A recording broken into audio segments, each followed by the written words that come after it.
Perfect. I think everybody's mics are on. Time being 6 o'clock, I'll call the meeting to order. Please rise for the Pledge of Allegiance. I pledge allegiance to the flag of the United States of America and to the republic for which it stands, one nation under God, indivisible, with liberty and justice for all.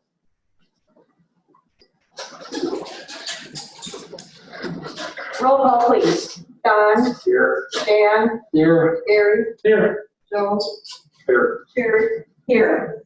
Does any commissioner have a reason to abstain for a financial or non-financial conflict of interest? I do not. I do not.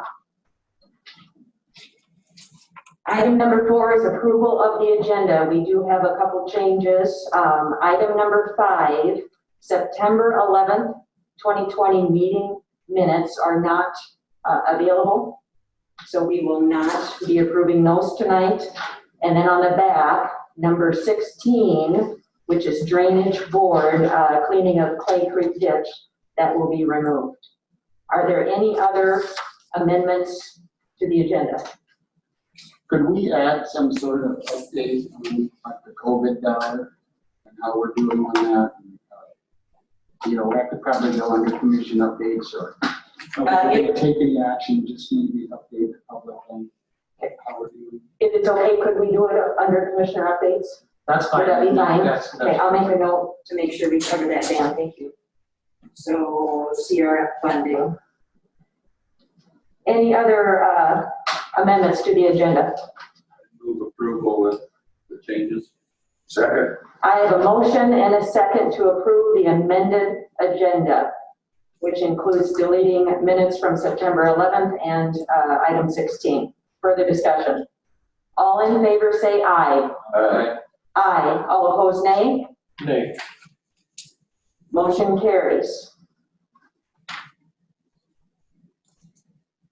Next item is public comments. I believe, Mr. Blythe, you put your name down. I watched you do that.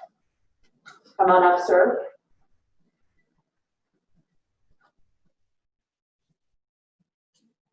My name is Bob Light. I attended the last planning board meeting and I thought we were going to hear some discussion on the changes to the zoning ordinance. Of course, we ran out of time that night, so it was kind of tabled. So I was doing some research for that earlier. I went to safety and be in our website. I don't know what they're calling it now. They're consolidating it and all that stuff. But some things I want to point out on this, United States Agriculture turns around and does a census every 5 years. They poll the farmers more or less. And on that website, from that survey, and like I said, anybody watching this can go to the DNR website and pick up the same fact I have here. They listed the farms in South Dakota by size. 1 to 9 acres was 25 acres, 10 to 49 acres. There was 110 farms that size, 50 to 179, there was 149 farms. 180 plus is the one, or the size of the farm we're concerned about. It would be setbacks and all that stuff. Somebody know what's important. There are 1,000 plus acres. There are 106 farms in Yankton County that qualify underneath that. So all the setbacks we've been struggling with and all that stuff would be moot compared to these farms. Because obviously they have the size that they can do whatever they want. Another fact I noticed that on their sense where they broke down the farms by percentage that had internet, sell directly, farm organically, whatever. One thing I want to emphasize most, 98% of the farms in Yankton County are classified as family farms. Not capitals, not the devil went to Georgia to raise livestock. They're family farms, and those are the people we want to keep in our county, continuing on. Another thought that occurred to me while we're going through the planning board meeting. You turn around and you change lot size by variance. And it occurred to me, we're fighting to change the zoning ordinance when all we really have to do is change the zoning map. And I would perceive that if we went township by township and let the public tell us, instead of us telling them what they want for zoning, first of all, I think we'd get everybody be more happy with the end result instead of having something forced on. The townships that aren't organized, that's a good reason to get organized. If you want to set up your, how you want your township to develop. It's just my thoughts. Thank you for the time. Thanks, John. Anyone else care to make a public comment at this time? All right, public comment is closed. Moving on to item number 5, approval of minutes from September 1 of 2020. Are there any amendments, corrections to those minutes? Move approval. Second. I have a motion and a second to approve the minutes from September 1st of 2020. Further discussion. All in favor say aye. Aye. Aye. All opposed, nay. Motion carries. Minutes are approved 5-0. Moving on to number 6. We are way ahead, so we need to pause just a little bit. Would now be a good time to give an update on CRF? Would that be good? Everyone okay with that? Okay, so Patty, would you go ahead and explain what you've already submitted? I have submitted, the payroll for emergency management, the county health nurse, sheriff, and the ambulance. And that is submitted, I'm just waiting for approval. And that was just for March. Just for March. John suggested just do March, but the next set will be for, April, May, June, and July. And then I'll be starting working on the supplies and what we receive. Do you have currently what the estimate is for what we've spent on supplies? No, I don't have a total yet. Okay. So, but looking at it, and then we just found out that dispatch qualifies as well. Yep, I just received an email from John. So all of our dispatch salaries and benefits would qualify the county portion of that. And we do feel that all of these put together, we will certainly spend darn near close to all of it by the end of November, just using those.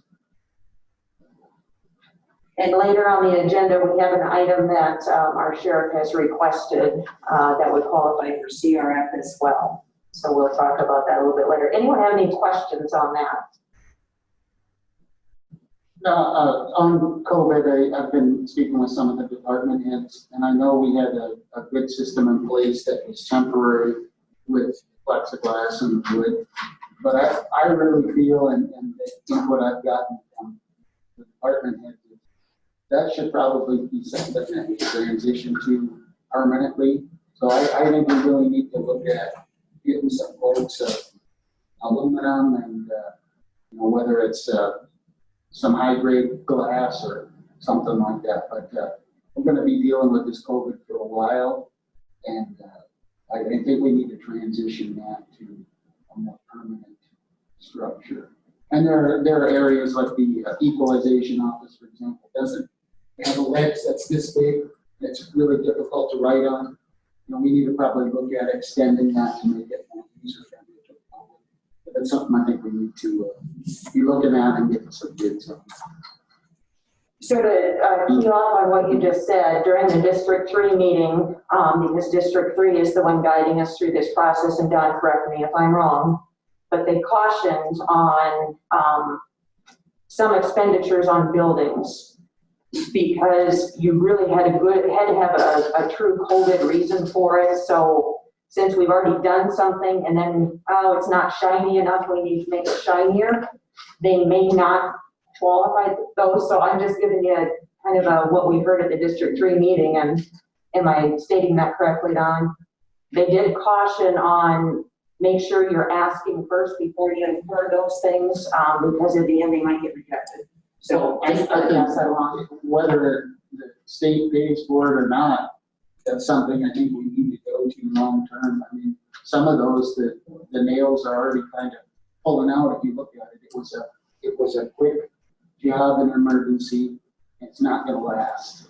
Yep. So regardless of whether, regardless of whether or not it's gonna be paid for, we need to start planning now to transition to something a little more permanent. And I'm not discounting any of that whatsoever. I guess we were talking about CRF Sure. funding and what Yes. qualifies, so I was trying to add Yes. that might not qualify, and it certainly would come out of our county building fund. I would be okay with that. $160,000 available. And from what, the conversations I had in District 3, I know they're cautious about it, but, we at least have a chance to get it approved. If we wait another 6 months, or when's the deadline? October? December 30th, we Yeah. have to have it incurred. Sure. So if we wait and do it after that, 0% chance. So I think it's something we need to look at and then we start getting close. Thank you. Unless we get more funding, it's already 0% chance of covering it. What's that? Because we've spent all Well, she said no, almost. by November. Yeah, so that doesn't include the almost 200,000, probably, maybe more in salary for December, so. All right. Yeah. If you're gonna do that, if we're gonna do that, I think we ought to consider going all the way and make it a safety class, Exactly. bulletproof class, so that our employees are safe, at least in this building. And this is the world we live in today, unfortunately. I would agree. Okay, we still have 2 minutes before 6:15. You can do the unanticipated revenue. Oh, the sheriff. All right. Give everybody under number 7, there should be, I think it's an insurance check. Is that correct? Yes. So there's the sheriff has received from EMC Insurance a check for $6,445.51, of which we need to approve. Move approval. Second, I have a motion and a second to approve the unanticipated revenue for the sheriff's department for $6,445.51. Further discussion. All in favor say aye. Aye. All opposed, nay. Motion carries 5-0. Want to do the report, auditor, and treasurer? Sure. We'll take those together. Now, do be aware the document online there has been updated with the printed version for the auditor's monthly settlement with the treasurer. So there was a minor adjustment. Cash items, Patty. But Move approval of the auditor treasurer report. I have a motion and a second to approve the auditor treasurer report, pool cash report. Further discussion. All in favor say aye. Aye. All opposed, nay. Motion carries 5-0. Reports are approved. So now we are at 6:15, so we will go back to item number 6, provisional budget hearing. So since this is a hearing, I will give the public opportunity to speak. Would anyone care to speak on our provisional budget? All right. There being no public comment is closed. Is there any discussion by the commissioners? Where did we end up with employee compensation? Did we go with the 2.5? Or did we end up with the 2%? We chose to leave the 2.5% in there for further discussion in December.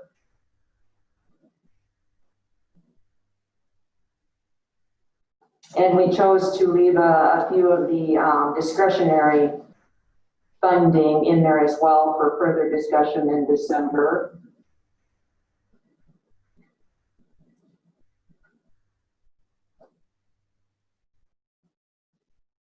I move approval. Second. I have a motion and a second to approve the provisional budget for 2021. Further discussion? We'll do a roll call vote on this one.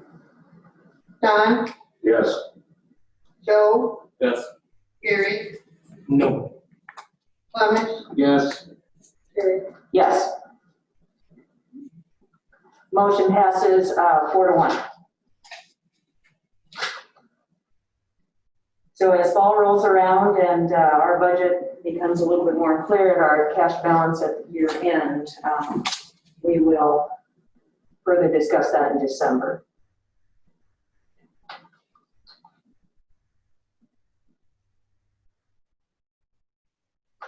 Moving on to item number 7, claims.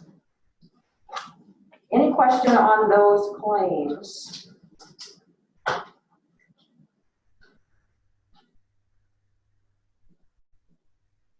I'm sure there are probably questions about the $850,000 for highway. Yeah, I figured there would be. So this morning, Mr. Slotchik gave us a printout. We had about 40,000 in asphalt. There was almost 13,000 in fuel, chip seal and oil. That would be the Jubro. That's 522,000. We did almost 50 miles of chip seal this year, huge amount of chip seal. Let's see, we've got a $273,000 to the road guy that goes with chip seal as well. Any other questions on that large expenditure? Being you brought up asphalt, I just want to say I was on the lake today on 52, the bike path, been putting down asphalt all day. It looks wonderful. It's smooth as glass. I was out there talking to some of the guys and I took a whole bunch of pictures and they were still in the process of going east with the paving machine.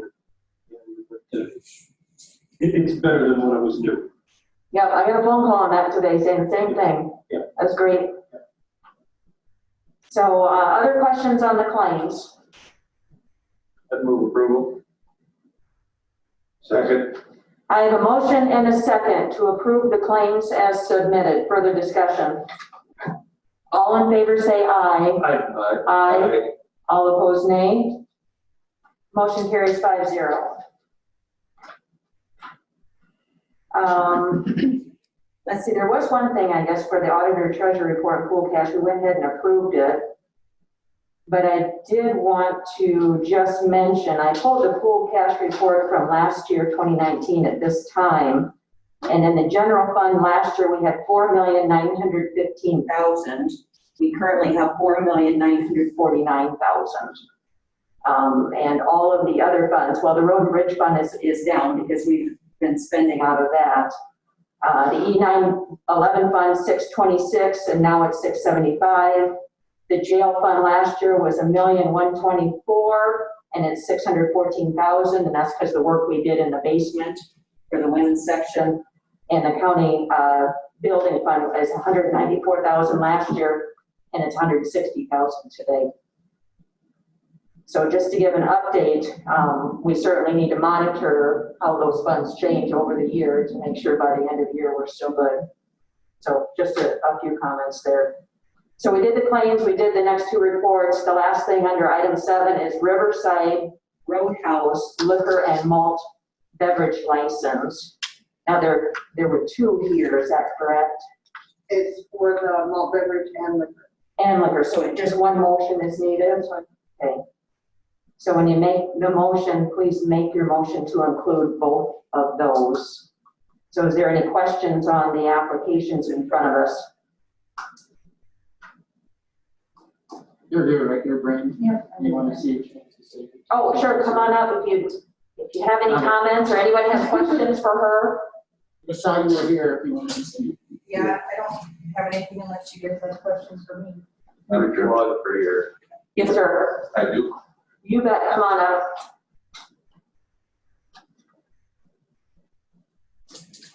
Go ahead and state your name, please. Jay Cutts, 44681 through 309th Street. Basically, what you're doing is changing a non-conforming use to another non-conforming use. This is listed as a moderate density rural residential area, and bars are nowhere in a moderate density rural residential area. So this is basically a non-conforming use. It has been grandfathered in since zoning started. And if you alter this or approve this liquor license, you are changing it from Jerry and Terry Fleege to a new entity. So as you do that, according to 1609, it from one non-conforming use to another non-conforming use, provided the Board of Adjustment either by general rule or making findings in specific case. So basically, it's got to go before the Board of Adjustment before you can approve it, to find out if there's anything that needs to be changed on that non-conforming use, the way I read this. And it's not that I really care if there's a bar there, it doesn't really make any difference to me, but it is a non-conforming use and it needs to be treated as such. And as long as we put enough conditions on there that if the type of bar changes or something like that, because Jerry and Terry Fleege also have a house just to the north of this bar, and their front lawn is basically the parking lot. So if they would sell it to a young family or something like that, then they'd be subject to, you know, whatever the bar owners happen to be enjoying at the time, and what type of, you know, business they do. As long as it stays a nice family-oriented restaurant bar type situation, I wouldn't have any problem with it. But if it does change into something different, it'd be nice to have some provisions in there so we could go back in and say, hey, wait, we don't want any outdoor avenues or venues or anything like that you're doing. So I'd sure like to see this go back to the Board of Adjustment so they can make a decision on this. Thank you.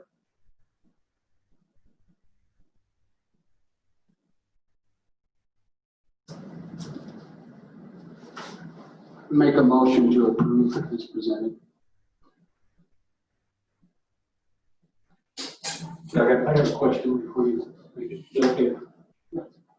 Okay. I'm curious, you know, Fleege sell a lot of food there. Which is the majority, the liquor or the food? Is it a restaurant or is it a bar? The food. Are you curious? I'm Brandy Aaron. I know I'm applying for the license transfer. Everybody's covered up. And I worked for Fleege for 16 years. So I'm very familiar with the business. I'm very familiar with how the business has been ran. I also own an insurance agency here in town. So it's not like I'm going to open a strip club and party like crazy. The food sales is a majority of the sales out there. And it has to continue to be that way to get people out there. And people aren't going to drive that far just So it would be considered a restaurant, not a bar. more so a restaurant versus a bar. And that's kind of what I thought, because everybody eats there. Great. And it's the greatest food on Sunday in the world. Yeah. Good prime rib, good rib. Is there an issue on this property on whether it's property that is deeded to you or if it's on our road line? I don't know. Well, I mean, remember, we did a liquor license for up at the corner, Old Archie's, Boulder Creek, and that was for somebody else who didn't even own it. That also was non-conforming, and I think it's the exact same as we're doing here. That's probably not my question to ask. My question is, do we know the property? I know that Fleege hired a grant to survey just recently. Do we know the results of I that don't know survey? the result of it. My understanding is that Blake's Roadhouse sits on county ground. Partial. So there's been an easement there then, or? I'm not sure. How do we find out? County, I guess. If there's an easement, it should be on the title. I mean, what are we gonna do about that. If it's a non-conforming, you know, we couldn't do that today, but it's there. And the intent is to let that keep. I just want to say something too, you know, I grew up out there and I was probably 5 when we stopped there for gas and they had beer there, but there was food in there and the majority of their sales were gasoline. Of course, then the pumps came off because they didn't conform to all the new standards. But I always knew it as more of a convenience store, you know, because we'd stop there and pick up milk and bread and food and stuff. So for me, it's always been a restaurant, you know, or a convenience store. Right. So I don't have any problem with that. My question is, what happens if during the process of addressing the river bridges, Biggs Bridge comes into question, and we have to change the approach or whatever, if you're on county ground? I don't want you to be in trouble.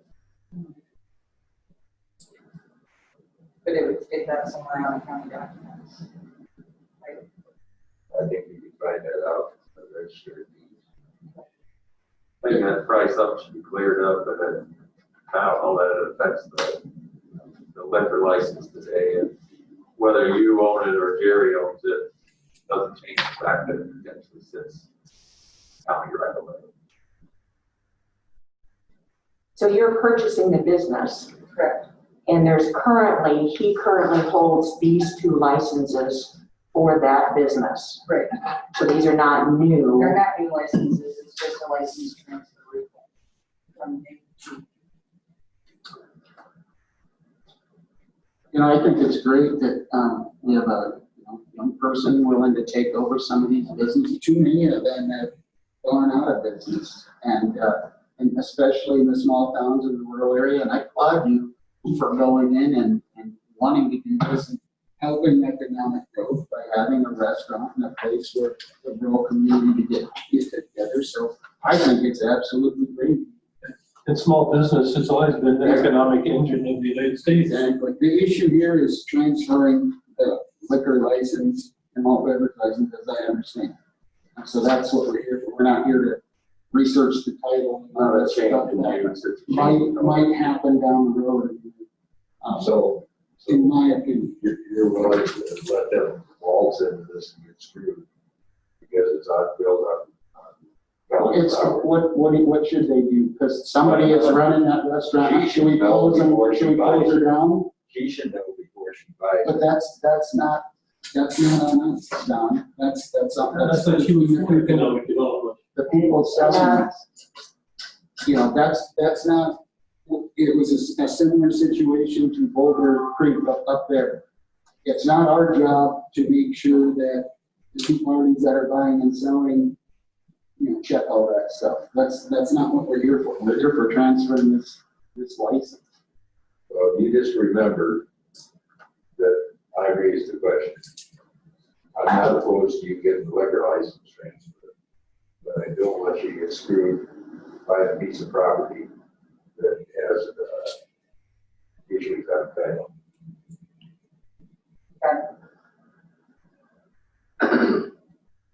Have you closed? No. So I'm going to read, so we do need to address the issue that was brought up by the gentleman who spoke during public comment, because no matter, we all want small business to succeed, but we still have to follow our ordinance. So we need to make sure we're following our ordinance. And I believe I found number 4 under 1609. I'm going to read it so we can walk ourselves through this and make sure we're following our ordinance. If no structural alterations are made, any non-conforming use of a structure or structure and premises may, as a conditional use, be changed to another non-conforming use, provided that the Board of Adjustment, either by general rule or by making findings in the specific case, shall find that the proposed use is equally appropriate or more appropriate to the district than the existing non-conforming use. In permitting such change, the Board of Adjustment may require appropriate conditions and safeguards in accordance with the provisions of this ordinance. So as I interpret that, the key here is another non-conforming use.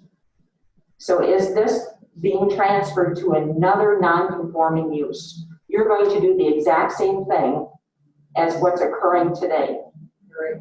So it's not another use, it's the same use. It doesn't say anything about somebody else doing that same use. Sure, you're changing from one ownership to another. But it's not the use, Jay, so But for that- yeah. instance, if I were to buy an acreage that had a barn and the previous owner had 100 head of cattle in that yard, and I purchased it, I can feed 100 head of cattle in that yard. The use is not changing. If it sits idle for more than a year, according to Number 6. 1609, number 6, then you're correct. So if you were buying it with the intent to make it, gosh, I don't know, some risque type business, then that would be a different use.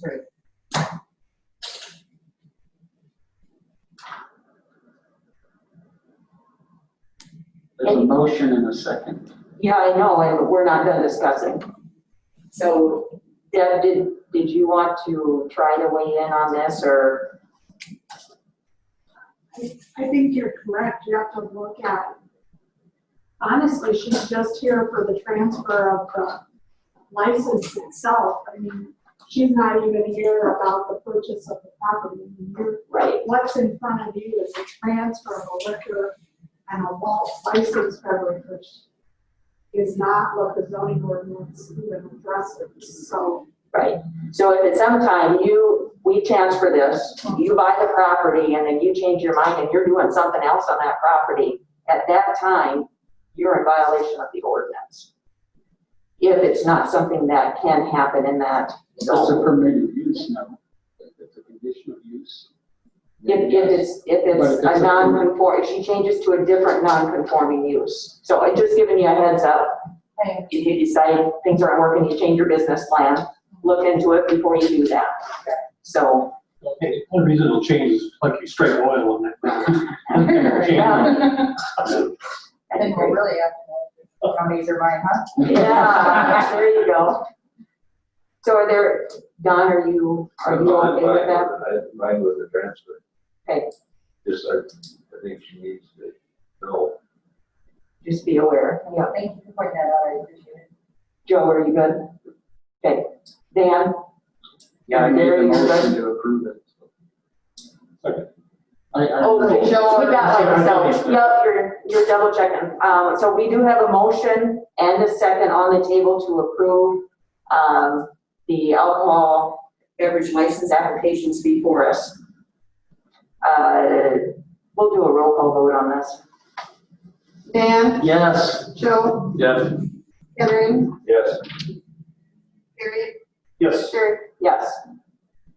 Motion passes 5-0. Thank you for answering questions. Appreciate it. And good luck. Good luck. Thank you. Greatest of luck. Thank Do you. it right and it'll be good.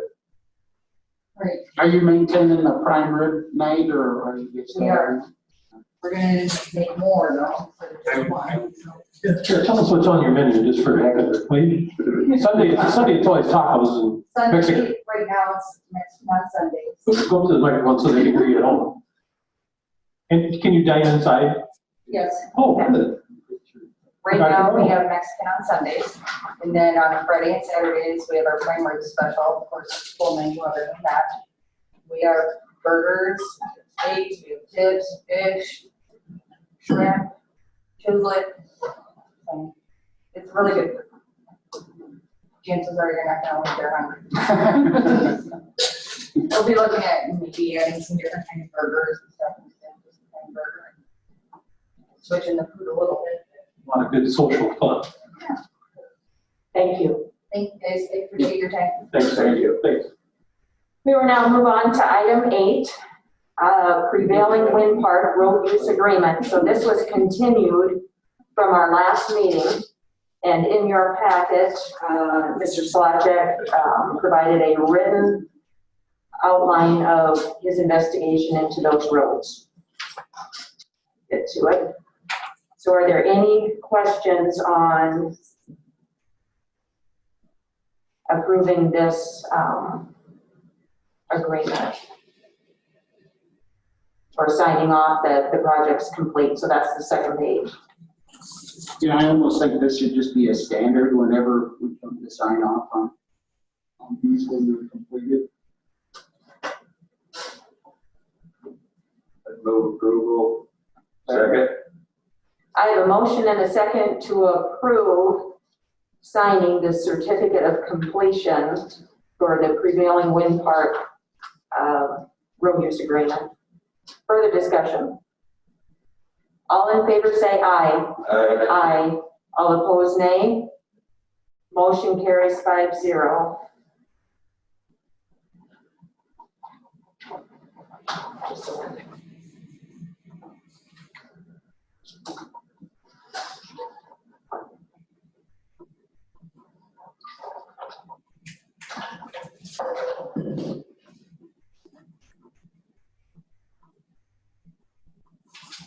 All right, item number 9, the second reading of the wheel tax ordinance.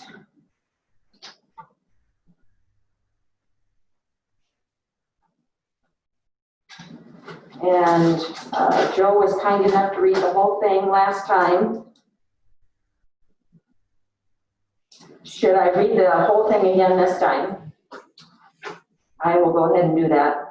So this is ordinance number 20-25, whereas the commissioners of Yankton County have the power to construct and repair bridges, to open, lay out, vacate, and change roads, and to protect all property of Yankton County situated therein. And whereas South Dakota Codified Law 32-5A-1 wheel tax statute authorizes the Yankton County Commission to impose a wheel tax on all motor vehicles as defined by 32-3-1 at a rate not to exceed $5 per wheel with a maximum of $60 per vehicle. And whereas South Dakota Law 32-3-1 defines motor vehicles as automobiles, motor trucks, motorcycles, house trailers, and all vehicles propelled by power other than muscular power, except traction engines, road rollers, farm wagons, freight trailers, vehicles that run only on rails or tracks,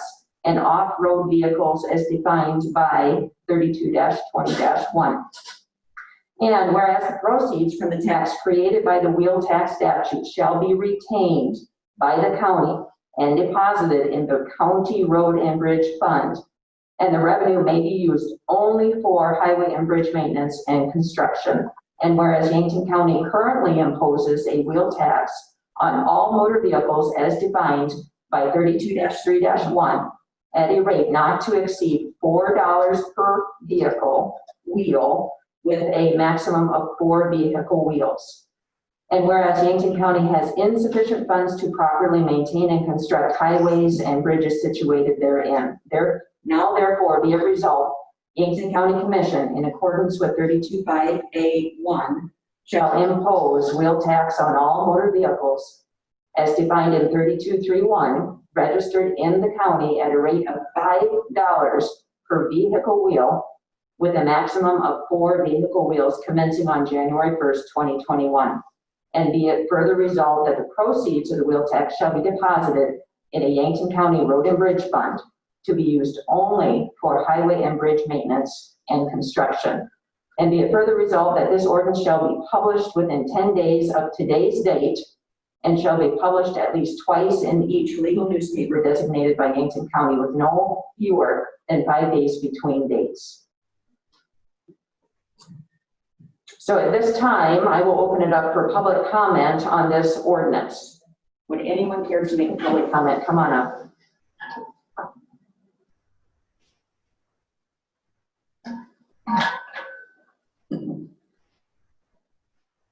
My name is Bob Light. I'm in support of the extra dollar wheel tax. The only concern I have is the public is more likely to refer an increase. Since this is an open end, in finance, I would have liked to have a sunset clause in there for 10, 15 years down the road, where we revisit again. Because the public's gonna say, when your roads are fixed up, why are you still taking that money out of my pocket? You know, with all these other increases in taxes, sewer bills, and whatever they have, it's going to be a concern. I personally think we have a sunset clause in where they know when it's going to end, or possibly may end. The public will take this issue more to heart than it's open-ended forever. Thank you. Thank you. Any other comments? All right, public comment is closed. I'll bring it back to the commissioners. Would anyone care to make a statement? It's my understanding that this is going to generate about $113,000 in revenue, is that correct? That is correct. That is the estimate. And what does the county plan on doing with that $113,000? Well, we just finished doing a project on Old 50, which is 309th Street, which it actually goes, the road goes right by the business we just were talking with. So that was a 1-inch overlay with a chip seal. And those type of projects are the projects we really want to focus on our A-level roads going forward. We also have 4 Jim River bridges that we want to get replaced or refurbished within the next 20 years. So we need to start putting money away for them. And they're from $4 to $6, $7 million a piece. Yeah, we're estimating about 20 million for the 4 of them Yes, yeah. by the time we get to them. Well, I tell you what, I meet with the constituents of Yankton County every day. Sometimes dozens, sometimes a few. Only one has said that they were in favor of the wheel tax. So I'm just telling you that what my constituents are telling me, and I'm adamantly opposed to the increase because only going to generate $113,000. That's chicken feed for, for some items, especially when the bridges are 20 million. So anyway, that's what my people are telling me, that they don't like it and they oppose it. And it's just after 2 floods last year, pandemic this year, and what could come next year, we don't know, and the year isn't over yet. People in Yankton County tell me they don't want any more taxes. Thank you. Other comments? Yeah, I'd say I had almost the exact opposite response with people that have visited with me about the wheel tax. And I guess I would say everyone that I've talked to has been in favor of it. Some have said that you should go and be more aggressive on up to the $60 mark on the, well, what is it, 18 wheels or whatever. 12 wheels, yep. 12 wheels, that gets you to $60. The other question that I have, and it's just, I'm just wondering, what qualifies a trailer to require a license plate?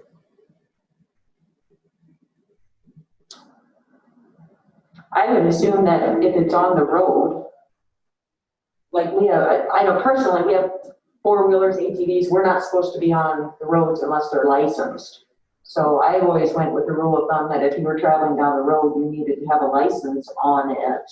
But I may be mistaken on that. Maybe we can get a readout for our next meeting on that. Because I do see 2-wheel trailers being towed around town that don't have license plates. Would you like me to explain that for you? If the trailer's got a ball hitch, it needs license plates. If it's got a tongue hitch like a farm trailer with a bolt through and a pin, that's a farm trailer. You don't need license plates on that, Don. I thought you were a farmer. Anyway, I'd like to also clarify that the people that I talk to, my constituents, are blue-collar workers, and they were retired people. Your friends are bankers and lawyers. Big difference in the constituents we have together.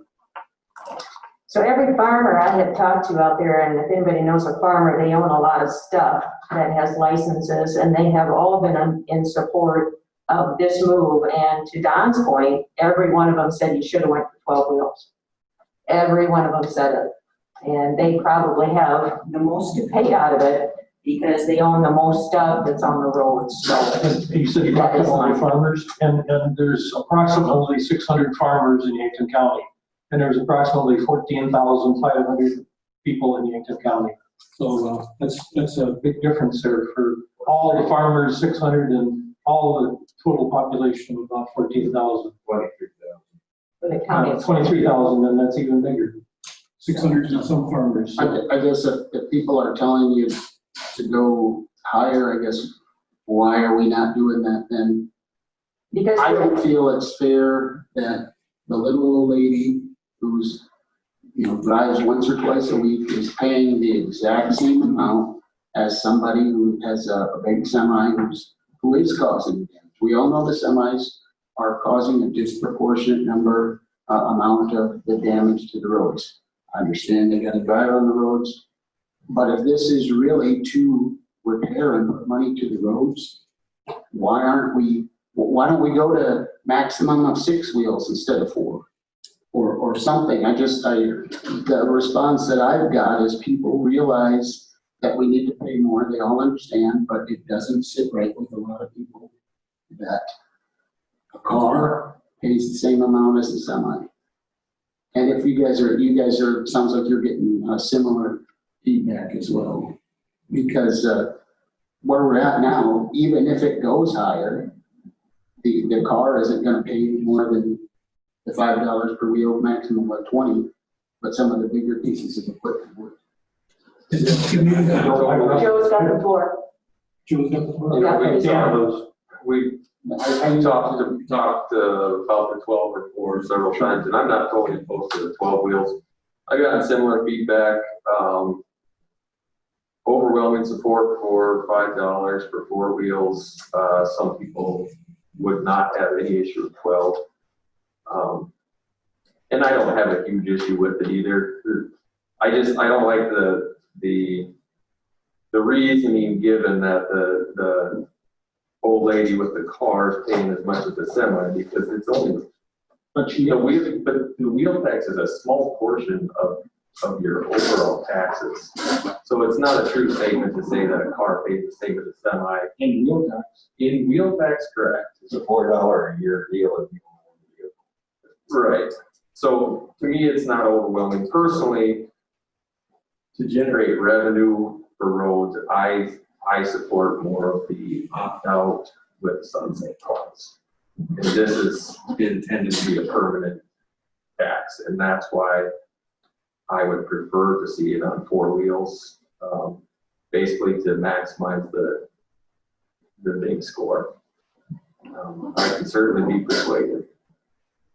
I mean, could we compromise? Could we go 6 wheels, 8 wheels, something? That's the biggest thing that I've heard that people are against is it's a fairness issue. I think everybody agrees that we need to fix roads. It's really about generating dollars. Have you asked people what their vehicle registration is? This is with a wheel tax, and right or wrong, this is how people feel about it. Right or wrong, they don't feel that a car should be equal to a semi. That's the feedback. But they're not, that's what I'm saying. Well, in the wheel tax, and if we pass this as it's presented, it would be. And I'll make the argument too that I have a car trailer and 2 other 2-wheel trailers that I might pull on the road twice a year, and I pay tax on them. So. Hey, Joe, you got a semi-trailer? Yes, Gary. Does it have a permanent plate on it? The trailer? Yeah. Yes, it does, Gary. Okay, and then you only pay that one time, don't you? You don't pay that every year like the little old lady with their 2-wheel trailer, do you? No, Gary. I told you last time to talk to yourself with the legislators on that. That's not a county issue. Well, I brought that to your attention a few meetings ago. I got that information from the treasurer, Patty Barbara, that there were approximately 130 semi-trailers in Yankton County registered with a permanent plate that they only pay one time.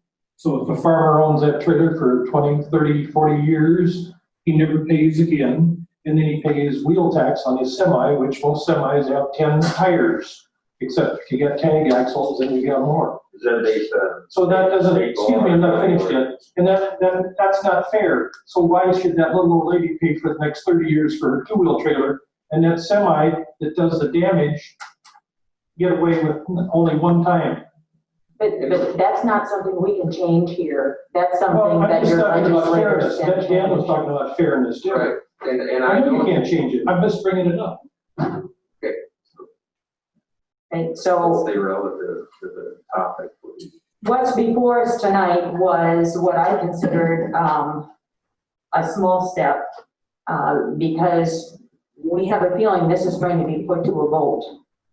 We've already been told by a citizen that if we pass this, they're going to petition to put it to a vote. So it comes down to what do we think the folks will buy into? And going from $4 to $5 on the same amount of wheels we had discussed, we felt folks could maybe follow us on that and then watch the good things we try to do with it. We got a huge amount of work done this year, and Don and I just met with Mike Solachik this morning, and we looked at the 5-year plan coming, and it's aggressive. We are trying to put every penny we have to our roads. And this little chunk, and everybody says it's not much money, it's not the $2 million Yankton School District opt-out. It's $100,000. But it's 2 more miles of what we just did on Old 50. And we are getting so much good feedback on that, and we'd like to do that to every A road across the county. We have 100 miles of A roads. So if we chunk it out and we do a little at a time, I mean, everybody throws their hands up because we can't do much with a little. But if you do that, then I'm the person who bent over today and picked a penny up out of the driveway. That's how I look at your tax dollars. So this is a small step, because I have a feeling if we go for a tax opt-out next year, it's going to get petitioned, and the odds of it passing are probably small. So we need to try to get dollars where we can, and I've said it before, the county's always last in line. And it's frustrating sitting here knowing that. So that's why I support this, is I think it's a small step in the right direction. And if we can show folks we have good intent and we are putting all of those dollars we find to the roads, that they'll believe us the next time we come back and say, we need a little bit more for 5 years, whatever it is. And I talked about the safety center debt is done in 2025. And that's $600,000 that we currently have a separate tax levy for.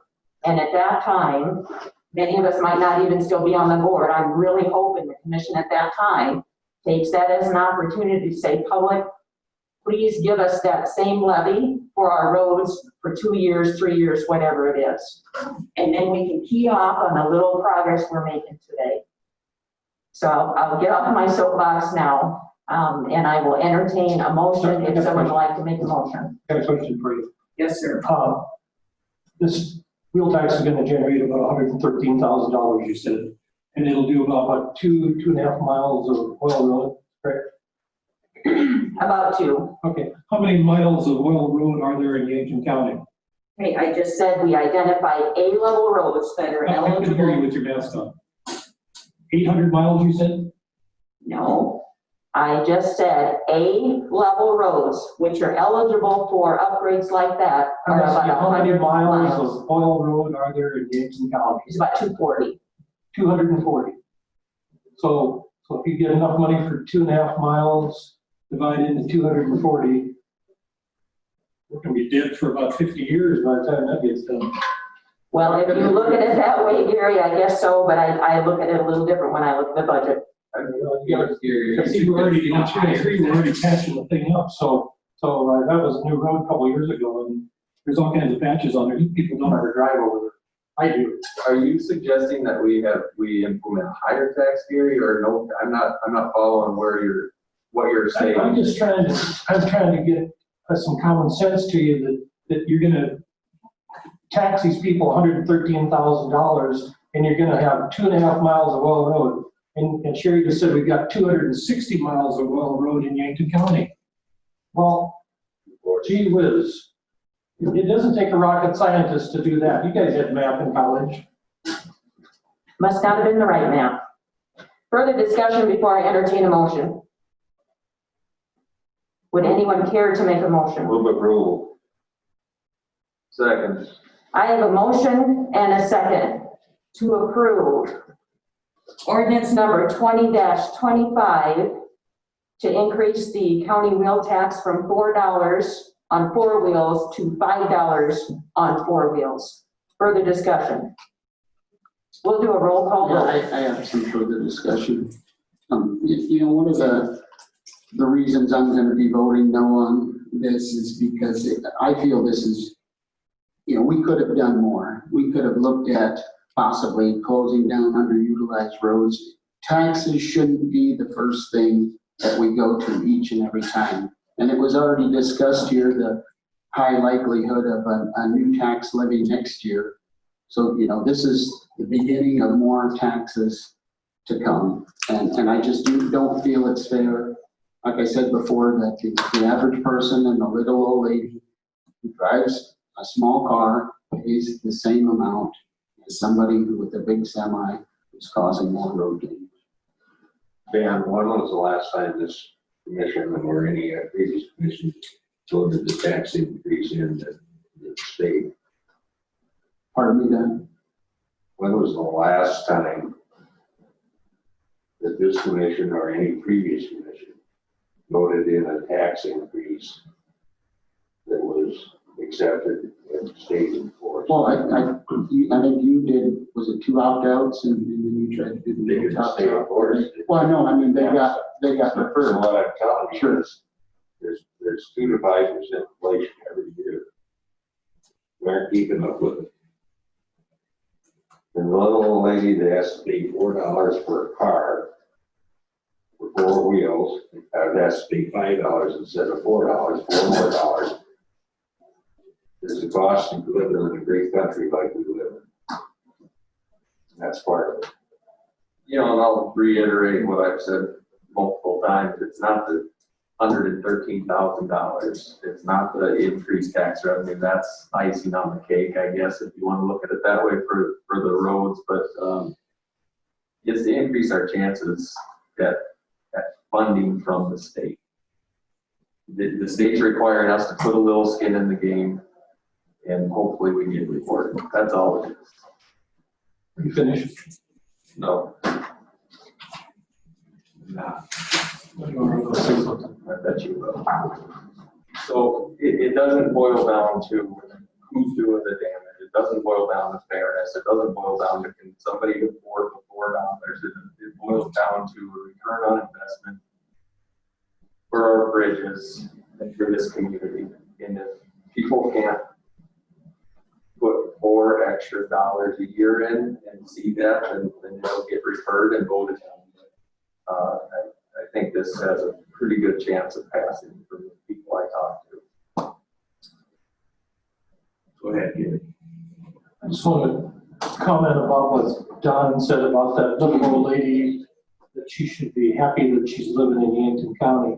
You know what, maybe that little old lady doesn't have a husband anymore, and maybe she's still paying big taxes and big water bill taxes that the city's tacking on everybody. And maybe, you know what, maybe you've never been poor like some of these poor little old ladies are having to go through the depression like they did. I wasn't born with a silver spoon in my mouth, and I grew up poor. And maybe you should have a little empathy for these old people in this town and the working people and the people that generate and buy gas. And you live out in a mansion out there by the lake, you don't have a clue what's going on. All right, so this morning when Don and I met with Mike and we were going over his 5-year plan, I'm going to share with you what we are hoping the state will allocate to us over the next 5 years. 2021, 282,000. Those are from big grants. 2022, 1.1 million. 2023, 2.4 million. 2024, 222,000, In 2025, 1.3 million. So if I added up all of the millions, there's 1, 2, 3, 4, that's almost $5 million. We are hoping the state will allocate to us. The only way we get that done is to get our score higher than all the other counties. Yeah, don't let it- And there's only 16 million or so at the state level for them to allocate. By the way, we've done pretty well on that. And we have done phenomenal. The challenge is more counties are starting to kick in more than 20%. So where's that money coming from if we've got to kick in 30%? So it's easier to get a little bit more points on going from $4 to $5 than it is going from 20% to 30%. And that was just the state share, the 80%. So at this time, we're going to do our roll call vote. Don, Yes. Joe, Yes. Gary, No. Dan, No, Sherry. Yes, motion passes 3-2. Protest. So item number 9 is done. It will be published twice. And then I believe it goes into effect 20 days after the last publication, I think. Don't quote me on that. I didn't clarify that with Deb, and I'm not putting her on the spot. So item number 10. Actually, it goes into effect January 1, 2021. Sorry, Deb, no wonder you were looking at me like I was a little out there. So item number 10 is employee handbook approval. So at the last meeting, I had made a note, a couple of things that Commissioner Clemish requested changed. Those were changed in the document you have before you. Are there any other changes before we approve this as the final? yeah, I had a couple of things like in, 211 in personnel records. It talks about access to the records according to state law, but it doesn't list the South Dakota codified law that would be under. And it does most every other place throughout the document. So I guess if we're allowing it to be accessed in accordance with South Dakota codified law, I think we should be quoting the codified law that we're following with that. And I think that should go in paragraph 211.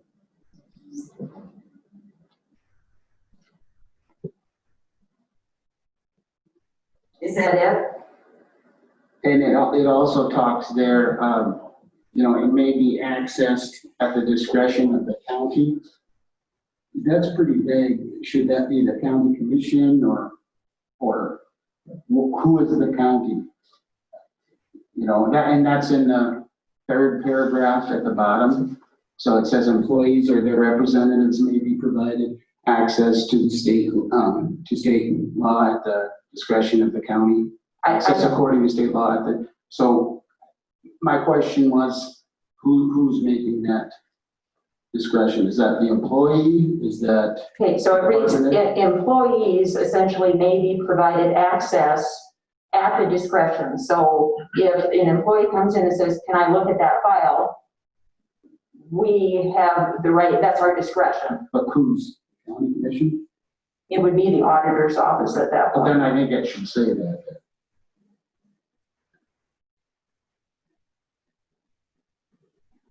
And I guess that I'd like to make those changes, and I'd like to quote the codified law that we're following, because if we're following state law, we should have the codified law there that we're following. And then that helps the employee too, so they're aware.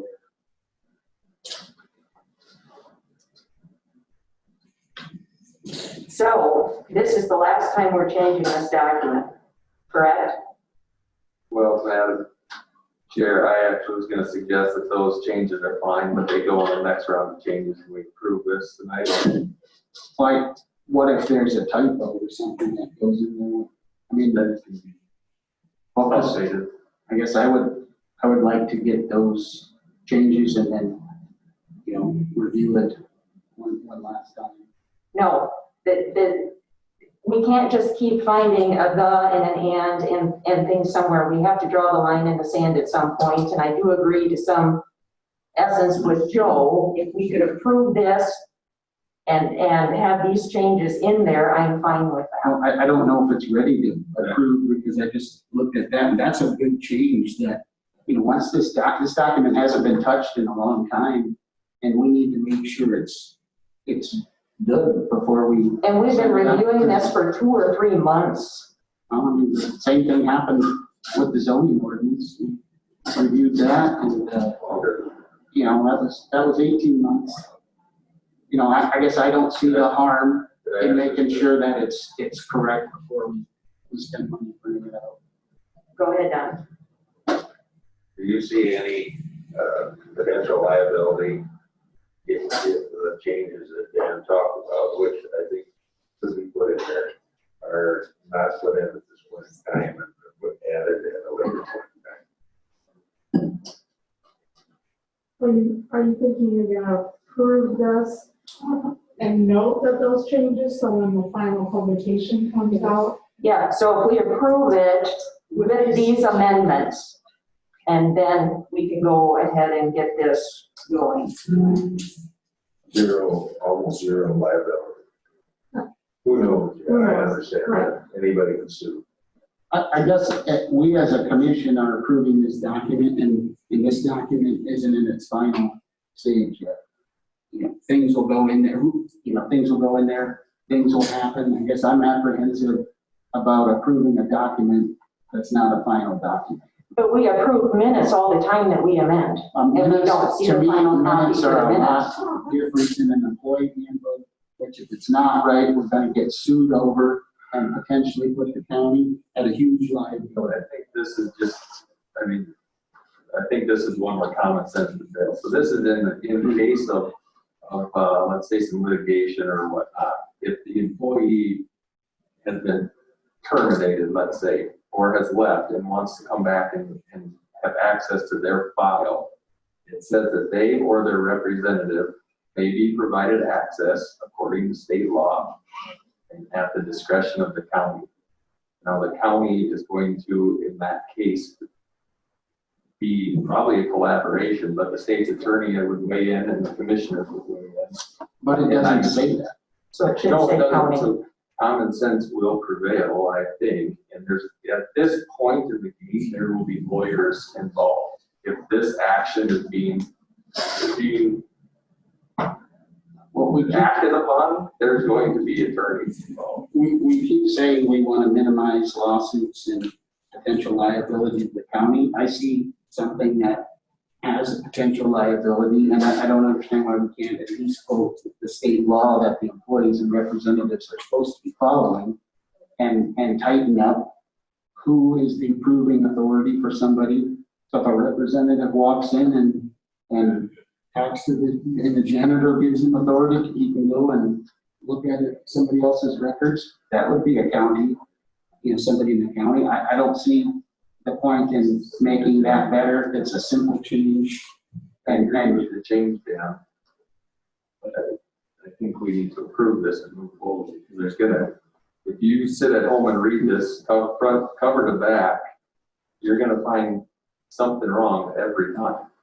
Well, then we haven't done our job if we haven't caught the errors.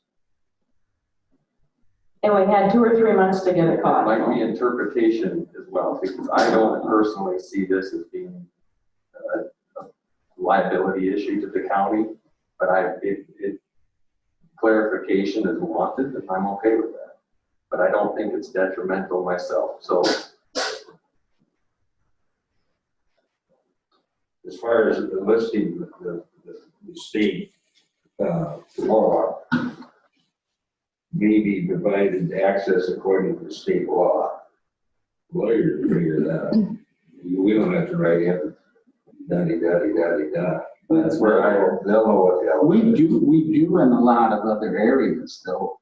Like, But some things don't have just one place in state law, and then state law changes. So some things do have a place in state law. I'm concerned there's not gonna be a simple South Dakota codified law for this paragraph. So if you list one state law, what happens if there's another? Does that one not apply? So what this does is this is essentially a blanket state law. Well, it's up to the lawyer to figure out what state law is, not the county. Actually, I had one more note in here, that I remembered. We do a lot of background checks for new employees. And did we have that in there? I know we have a policy where some employees may have drug tests, but do we have in here anywhere the background check? Because that is something that we've actually done, quite often. We do it for every new hire. But is it in the employee? And I'm saying if it's a process that we're doing, we should probably have it in the handbook. Because it is something that we adopted. And I was thinking. It's hiring procedure adopted. Well, but isn't that what the employee handbook is? It talks about, where was it at? In one of these talks about, in 3:0, well, one of these talks about, like alcohol and drug tests. Current employees or. Oh, no, prospective employees.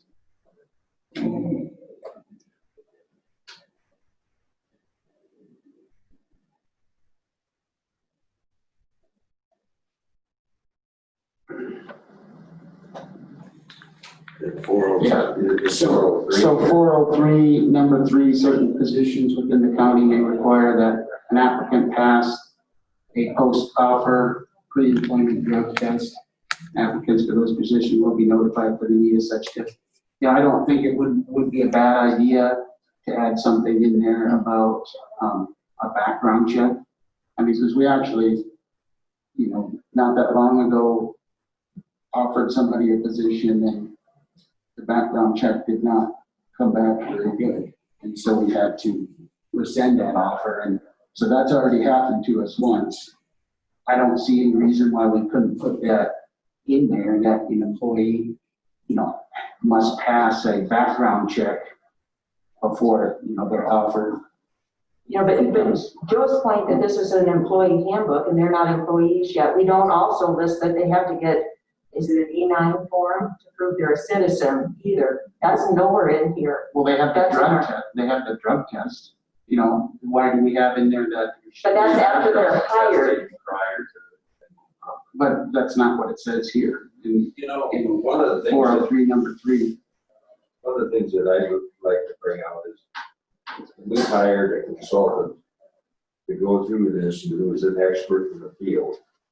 He looks at these items in many other government entities and probably private businesses. And I have no reason to believe that he isn't a competent individual. If he thinks we satisfy the conditions to keep us out of trouble in these areas, I'm supportive of that. That's a good point, Don. This time I would entertain a motion. I got something. Dan, I'm glad you brought that up about drug tests. I worked for 3 decades for 2 pipelines, and the government made it mandatory that you had a drug test before you started work, and then random drug tests. It's just like pulling your name out of a hat. I had drug tests sometimes 2-3 times a year and always passed every one of them, but it came randomly.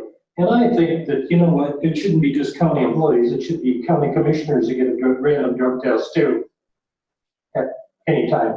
What's good for the goose is good for the gander, I don't have a problem taking a drug test any day of the week. Alcohol, drugs, or whatever, I've never done it. But you know what? I think it'd be a really good idea. So I'm glad you brought that up, Dan. And the other thing, Chairman Loest, you said that you've been at this for 2 or 3 months, and you want to get it pushed through tonight, but yet you vote against the Planning and Zoning Commission that worked on the plan for a year with an 8-to-1 vote, and you kicked that can down the road, didn't you? Then what is opposite in this process? I move approval. Second. I have a motion and a second to approve the employee handbook that is presented before us. Further discussion. Yeah, I don't think we're ready. I mean, I was just paging through as you were just talking, and if you look at 57, the grievance procedure, if you just look at the graphics, they look like they were printed in the 1990s. You know, I really think if we would just take a couple more weeks and brush up a few of these, we would have a lot better document. I know you guys want to get this through, but there are a few things that I feel need to be corrected before we do that. Just look at page 57. Well, look at, it doesn't look, this is not centered 57. I mean, it doesn't look like a professionally done document, is what I'm saying. Dan, can I say something? Page 50. Every one of you has said something about, well, we'll just let the lawyers work it out. Well, I thought we were trying to get away from these lawsuits. We had gazillions of them with the CAFO people fighting that forever. And then people say, well, we'll just let the lawyers figure it out. Well, lawyers come for about $250, $300 an hour if you didn't know that. And the county is, I don't know, maybe you want to run the county bankrupt. Maybe that's your plan. I don't know, it sure feels that way. All right, there's a motion on the table and we will do a roll call vote at this time. Don, Yes. Joe, Yes. Gary, No, Dan, I can't approve the document at this time with the mistakes that I see. So you're no vote? Yes. I'm a no vote. Yes, motion passes 3-2. Moving on to item number 11, resolution for South Dakota Transportation Alternatives Grant. Crystal, come on up. Crystal. How was the meeting tonight? I was here, so. Okay, lots of good news. So Crystal Nelson with the Yankton County Historical Society, and I've been coming to you guys about the South Dakota Transportation Alternatives Grant. And the resolution has been put forward, or? Yes, it's in our. Yep, yes, okay. Do you have a copy of it? I have my phone. Okay. Do you want me to read the resolution, or I'll? Does anyone want me to read it? Tell me what you want me to read. Okay, I'll go ahead and read it. Okay. So this is a resolution in support of the Yankton County Historical Society Transportation Grant. Whereas the mission of the Yankton County Historical Society exists to preserve, protect, interpret, and educate the public about the heritage and development of the city and county of Yankton and the Dakota Territory. Whereas the Yankton County Historical Society and the Yankton County Preservation Commission currently do not have adequate funding to facilitate the depot and caboose preservation project without a South Dakota Transportation Alternative Grant. Whereas the Yankton County Commission understands the importance of preserving the rich history of Yankton County, the city of Yankton, and the Dakota Territory. Now therefore be it resolved that we, the Yankton Board of County Commissioners, do hereby resolve that we support the Yankton County Historical Society and the Yankton County Historic Preservation Commission in their application for the South Dakota Transportation Alternative Grant for the Yankton County Historical Society Train Depot and Caboose Preservation Project. This is the 17th day of September 2020. Does anyone have any questions for Crystal while she's here? I'll move approval. I'll second that. So I have a motion and a second to approve the resolution for the South Dakota Transportation Alternative Grant. Further discussion? All in favor say aye. Aye. All opposed nay. Motion carries. Thank you very You much. are approved. Good luck. Hopefully I'll bring you good news. Any updates you need to? Some updates. You know, we are working real hard on a number of different grant opportunities. This is just one of many that we're trying to go for. We're seeing tourism at the facility, and it's strange, we're not seeing seasonal. We're seeing a consistent visitation. So we're not seeing a seasonal drop. Could turn out to be an okay, we're not going to get what we had for visitation, but it's keeping up, and we're able to keep our capacity at 30 or less. And we really appreciate people supporting us through this difficult time. So Are you equipment We are open, yep, but we keep our capacity to 30 people or less. So they have to wear masks and stuff. Masks are recommended, not required, but most people are. Another thing too, at the last board meeting I was at, it's, the place is struggling a little bit. Numbers are down, and so I think it's important that this year particularly, we keep the funding for them in the budget, because it's absolutely crucial this year for them to have those funds. And so we've allocated, I believe it's 18,000, and that was approved to make the provision. And we'll find ways to maximize that as much as we can. Thanks, guys. Thank you. Crystal, you want? Yes. You want the original? I don't have that here. Okay, what do you need to keep yours on yours? Otherwise, If you want to just scan it, and I'll email it to you. I had to submit it electronically no matter what, so. Oh, okay, so you just want.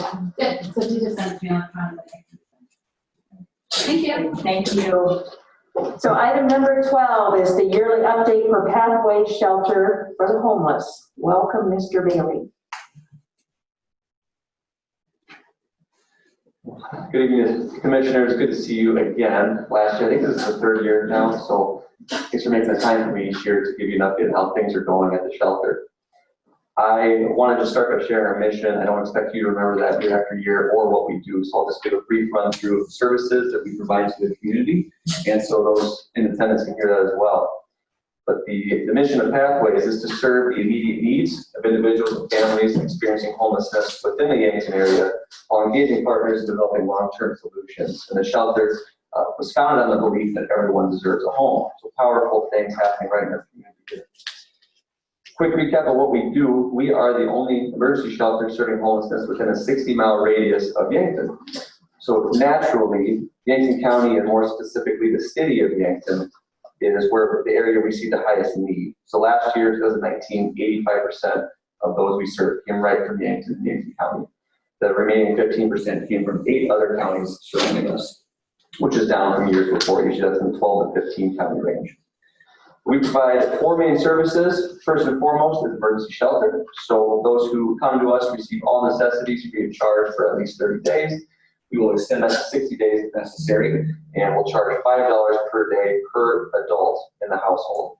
And that policy was set in place to help move our waiting list, which was developed in 2017, as you might remember, so we can get more people through the doors more quickly.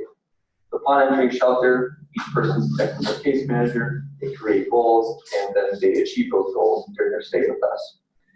Ultimately, those goals are finding gainful employment, finding stable housing, and once housing is established, we provide clients with household goods that have been donated by our generous community. Maybe you in this room have done that, and that way they can get back on their feet without emptying their wallets just to furnish the new residents. So that's a crucial program as well. The other 3 services we provide are types of financial assistance, and those are all made possible through the many donations that we receive, but ultimately by the reimbursable grants we get from South Dakota Housing Development Authority. And some of you have shared those with Pathways, so thank you for passing that information along. So the reimbursement programs, what happens is we pay the bills up front, and we are reimbursed at a later stage. So the funds we receive from Yankton County act as matching funds for that, so it's extremely crucial that we get those. So what we're able to do with those programs, we make rent and utility payments to prevent people from experiencing homelessness altogether, or we can pay rent, security deposit, utilities to get people into housing more quickly and more affordably. But as a reminder, all those funds go directly to property owners or utility companies. That's not a cash handout that we provide directly to the clients. So some quick statistics of last year. In 2019, we saw 219 unique people enter shelter. They received a total of 8,376 nights of shelter from us. Of those 219, 78% successfully completed our program, moved into stable housing, and remained there to this day. So our funding from South Dakota Housing with those 3 programs enabled us to provide just under $90,000 last year to 281 people in our community. So that was a huge increase from the year before, where we provided 191 people with $69,000, so about just under $30,000 more. And that has been steadily increasing since 2015. I'm not going to read you all those numbers, but I reported that last year. They've exponentially grown each year, so it's crucial to keep those going.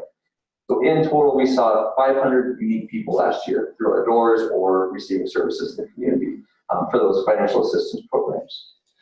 So lastly, I just want to touch on what we've accomplished recently since I met with you, and then what our goals are upcoming. Last year, when I was here, I think it was June or July, we still had our mortgage on our shoulders. With a successful mortgage campaign at the end of last year, we are now debt-free, made our final payment in December. That has further open discussion to how we can expand once again. Not exactly what we wanted to do, we just expanded 5 years ago, but that's what the need is showing us. So we had a feasibility study, and we had a committee come together to discuss possibilities of expansion, what that looked like. And it was decided that our basement, that pathways that runs under the north and south wing, is the best option to expand in a short period of time and cost the least amount of money. So hopefully we have secured the construction costs. We've got grants totaling just about $210,000 ready to go. And well, in the final works, but that money has been approved. So we're hoping to have everything ready in our basement for use by January 1st of 2021. That renovation is going to provide 2 large rooms in the basement for shelter. So we'll hold all individual adults in the shelter, 1 room for men, 1 room for women. And that's commonly a common setup in other larger shelters. So what that will do is double our capacity ultimately. Right now we can hold about 48 at max capacity. Adding those 2 rooms in the basement will increase our capacity to about 90. So all family rooms, or all rooms upstairs will be used for families. So that's what's exciting for us right now. We have no idea what that's going to look like operationally. We're working on that. However, the county commission in 2018 voted to double your allocation to us yearly, 5,000 to 10,000. That was huge, and I appreciate what you've been doing since then. So we just submitted our 2020 request. Thank you for supporting us at 10,000 again this year. I'm not here to ask for more money this year. Obviously, I don't know whether to say 2020 has been a year to remember or to forget. I don't know what to say there, but I know everyone's hurting. We've seen it in our funds this year. We're okay, everything's okay there, but our funds are definitely down for what we've done in the past. So as we continue to expand and meet the growing need for homeless services in our community, I know that we're going to have to ask our community for more money. So I'm just giving you a heads up. I don't know what next year's going to look like. I might be here in front of you asking for more funds. I know our budget is going to increase because when we moved from our old facility that held 9 people to a facility that held 50, our budget quintupled from $60,000 a year to $300,000 a year. We're being as extreme, we're being frugal, we're being efficient, we're trying to be very smart with our funds. So it's not going to quintuple again, but we will definitely need more funds in the future. So on behalf of our board, our staff, our clients there now, and the people of our community that don't even know they're going to need us, thanks for believing in our mission. Thanks for your support, and know that we are always here to answer questions if you have any. So before I go, happy to answer any of those. Ms. Johnson? Have you ever been homeless? Very close. Me too. We had a closing on a house one time. We had to stay with relatives for 30 days before we could get into the house we bought. And we weren't homeless, but it felt really comfortable living with relatives. But I just want to tell you that, read the statistics here. Sure. You know that I'm a veteran. Anyway, in 2015, the report issued by Housing and Urban Development counted over 47,000 homeless veterans nationwide, the majority of whom were white and male. In 2016, there was over 39,000 homeless veterans nationwide. And I've been on a quest since 2016. 22 veterans commit suicide every day, and maybe that's part of the reason. But thank you for what you do. We had talked before, prior, and I know how dedicated you are. I can feel it. I can read people pretty good. So thank you for what you do. That. Yes. Jesse, Yes. how have you been coming out on COVID? Have you been able to manage that pretty well? Knock on wood, we haven't had one positive case at the shelter, no clients, staff. We've had a few people get tested, but everything's come back negative. So You're doing. we wear masks. We, in public settings, in the enclosed lobby area, everyone has to wear a mask. none of us like to do it, but that's what CDC recommends. It's been 6 months or however many since it started, we're gonna keep doing what we're doing. So we don't want any outbreaks to happen here, so, yeah. If nothing else, thank you so much for your time. Thank you for tonight. coming. I appreciate you all. I attended the campground games that you have, and what a great opportunity that is, and to have fun doing it at the same time. Absolutely. It was a good time. Just to remind you, the Hunger and Homeless Awareness Week, November 11th or 15th to 22nd, we will be doing something where we're going to ask 5 community members to do a poverty simulation, live a day in the life of someone experiencing poverty or perhaps homelessness. So watch for that on our Facebook and social media. That'll be eye-opening. So thank you again. Thank you. Yeah, have a good night. Thank you. Yes. So at this time, entertain a motion to go into Board of Adjustment. Second. I have a motion and a second to go into Board of Adjustment. Further discussion? All in favor say aye. Aye. Aye. All opposed nay. Motion carries 5-0. We are now at item 13, a conditional use permit for a Jason Larson. Mr. Larson here. Come on up to the podium. Go ahead and state your name and explain what you'd like to do. Jason Larson, and I'd like to put a pool back here. All right, Mr. Plummer. Are there any questions for the applicant by the commission? Below ground. That's around. Wasn't planning to. I have a safety cover. I'm sorry, was not planning to. We have a safety cover that's controlled by me and my wife only that'll hold everybody in this room. So we're trying to avoid that to maintain our view. Like a hard shell cover, right? My understanding. Yeah. Keeps all up on wooded, bird droppings on it too. Deer, everything else. It's gonna get in there. Saves chlorine too. Yeah. Any other questions for the applicant?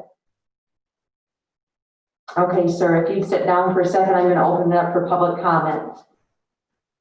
Would anyone care to make a public comment on the conditional use application by Mr. Larson? There being none, public comment is closed. I'll bring it back to the commission for discussion. So with that, before us is the information gathered at the Planning Commission review. So the notice of public hearing was given according to 1803 for them. It was also published for the County Commission. There was a motion made to approve 6-0. So items that were reviewed were the ingress and egress to the property exists. Off right-of-way parking and loading have an existing residential, and since it's not a commercial property, no parking needs to be added. Refuse and service areas with particular reference to A and B above, existing. Utilities with reference to locations availability, existing. Screening and buffering, a safety cover with lock will be put on the pool as just stated by Mr. Larson. Signs, no signs will be installed.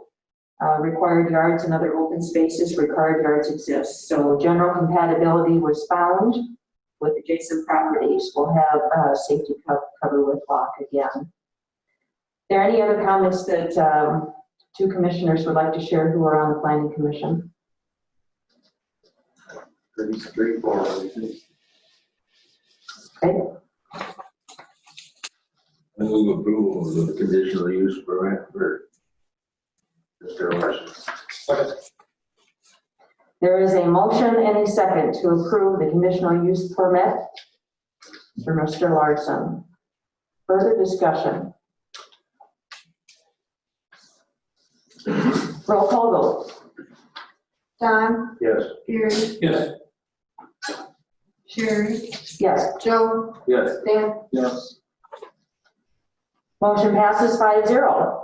You have your conditional use permit, sir. Thank you. Thank you for hanging around. Got a good heater in it for. Oh, yeah. Okay. 4 girls and myself, I can swim at ice, and it's not out of that, so. Thank you. Thank you. I would entertain a motion to go back to regular session. So, Second. I have a motion and a second to go back to regular session. All in favor, say aye. Aye. All opposed, nay. Motion carries 5-0. We are now back in regular session. Item 14, Mr. Vetter. Good evening.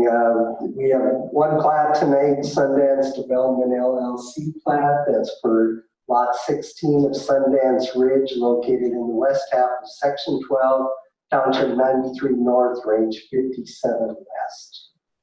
Planning Commission recommends approval. Further discussion on the plat? Entertain a motion. Move approval. Second. I have a motion and a second to approve the plat for Sundance Development. Further discussion? All in favor, say aye. Aye. Aye. All opposed, nay. Motion carries 5-0. Next on the agenda is Mr. Vetter, a vacancy on Planning Commission. Yes, so we'd like to thank Donna Brang has left the Planning Commission, so we'd like to thank her for her many years of service. We appreciate that. And this, again, like the last opening, will be a 2-year term expiring in 2022. So I guess the only question is whether we want to advertise just till October 14th for the October 20th meeting or October 28th for the November 3rd meeting. Or November 5th, I should say. Any preferences? Do we pick from those who applied from the last group, or should we open it up again? I think we've ran into this in the past and we've re-advertised. Yes. Yep. So now it just, how long do we want the applications to be open? Did we have last time 5 for the one spot? Quite a number. I think it was like almost 7. So we probably got 4 right there, so quicker the better. You know, I hadn't put any thought into this until right now, basically, but we've got 9. We've talked in the past about going 7. Is now an opportunity to do so, or do we want to continue with 9, I guess?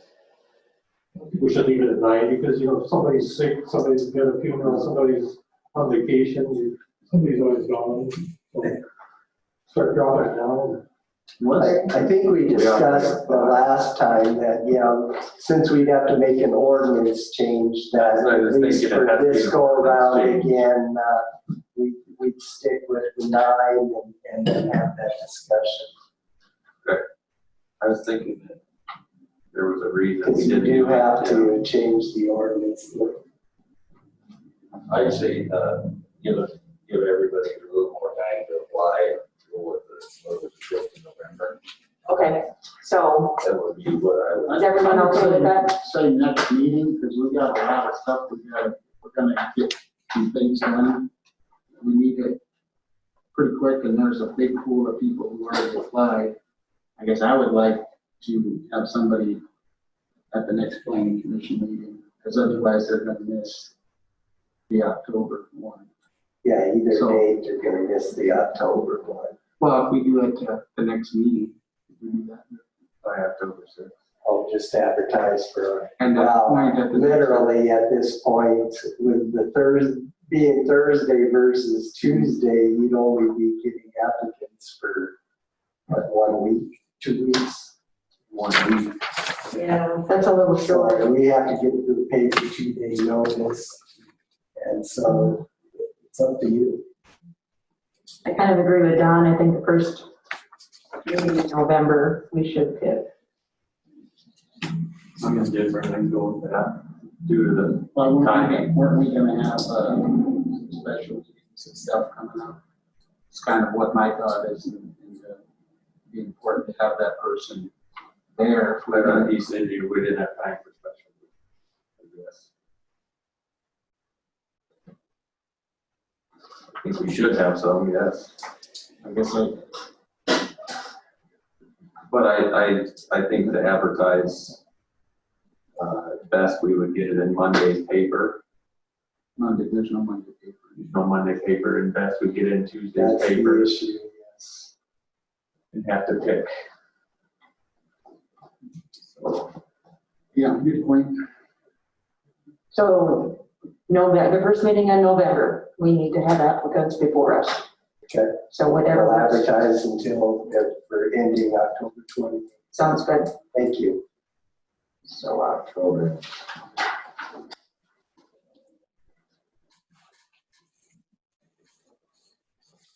You said the 28th, Gary? Yeah, Wednesday, October 20th. Okay. So we are now, we have removed item 16, which was the ditch board, or the drainage board, sorry. So we are at item 17, still in regular session, Grillmark and East Side Drive Development. Mr. Healy. I think everyone should have got the resolution, maybe emailed, or there's one in front of you.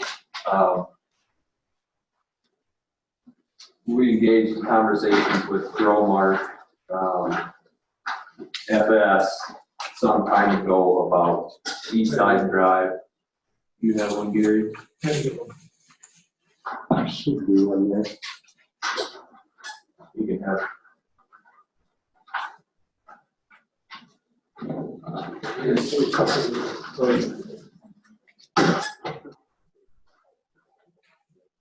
One?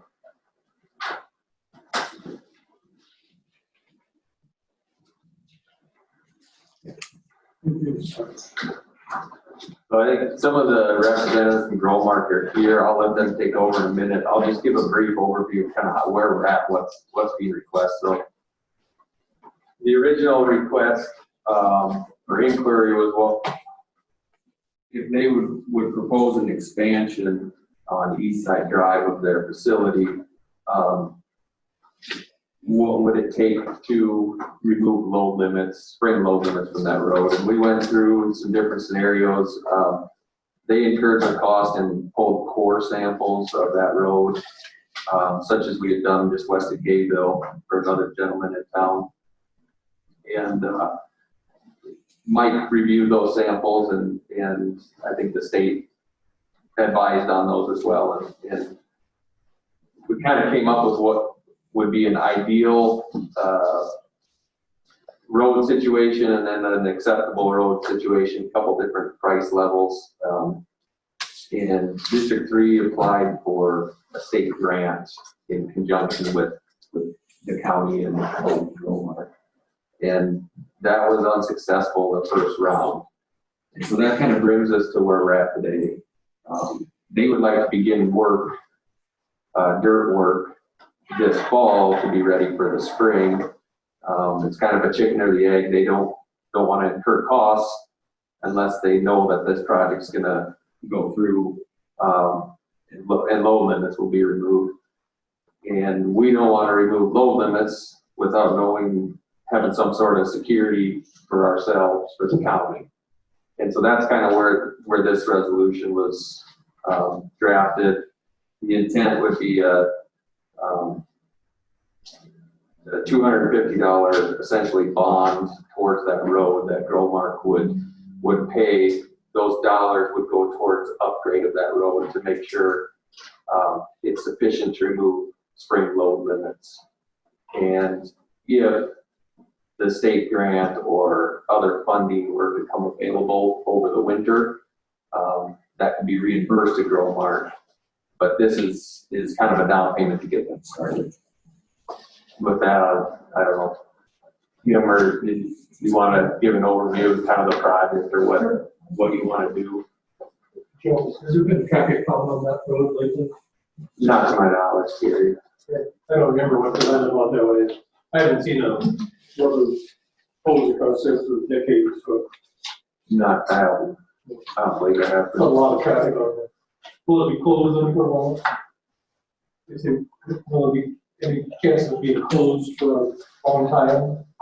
Not for a significant period of time. So the project, the road, what we had kind of talked with Mike Zabachik and some of the state guys and some of superintendents from different counties as well to get advice on. The project would be gravel, you haul gravel in, a regrind, and then 2 asphalt mats on top of that. Is it gonna get widened out? Still the same width? So it's potential. So, and that's kind of where things are in the air. Worst case scenario, the road gets gravel hauled on, reground, and 2 asphalt mats with a chip seal, and it stays the same width. That's worst case scenario. If other funding or the state grant, let's say, comes in, then we look at widening or shoulders and some of that if we can get additional funds to do so. And it'll be all the way from Old 50 to New 50. Old 50 to New 50, It's yeah. about 2.5 miles. Just over a mile and a quarter. Yeah. But yeah. It's kind of a strange. Yeah, so and that's kind of where this resolution was, like I said, it's kind of chicken or the egg. They want to get started, but over the winter, we hope to get more details. Will there be any turnouts for like mailboxes or anything? Like some of the roads have been built before.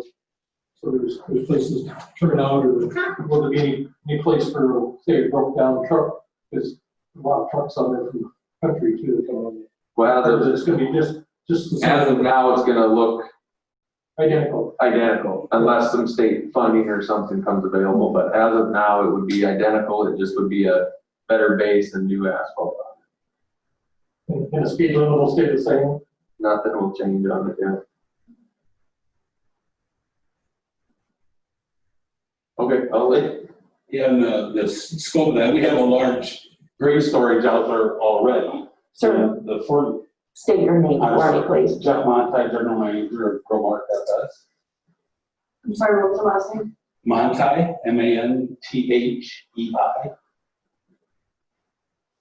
And we already have grain and fertilizer out there, or grain and, liquid fertilizer.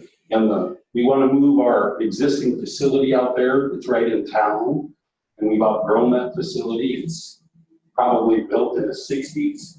And we want to expand our fertilizer business and maybe start to move all of our plant out there eventually. And lifting the load limits would help us because we'd have to bring in product when the load limits are on. And that would impede us moving fertilizer in and out. Can I say something? You said the 60s, it was the 50s, because that used to be old John Herfkin. And we used to take our grain there all the time.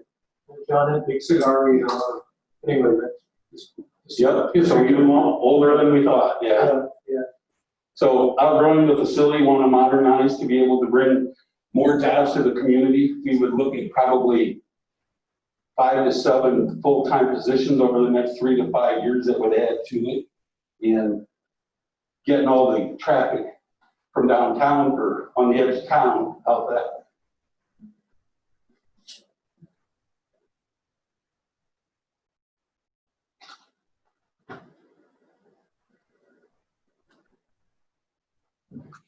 Any other questions? Yeah, what is the total cost then to grind that road, add gravel, and everything that we have in this meeting on that? So what Mike was given, and I didn't stop home to get the notes, but Joe, you want me to, I just talked to him about it this morning. you got that, okay, yeah. Yeah, so Mike's looking at trying to go heavy on adding the gravel for the base.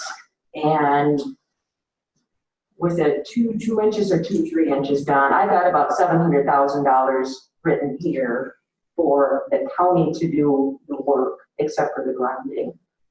And that was about $700,000. Is that the state grant version?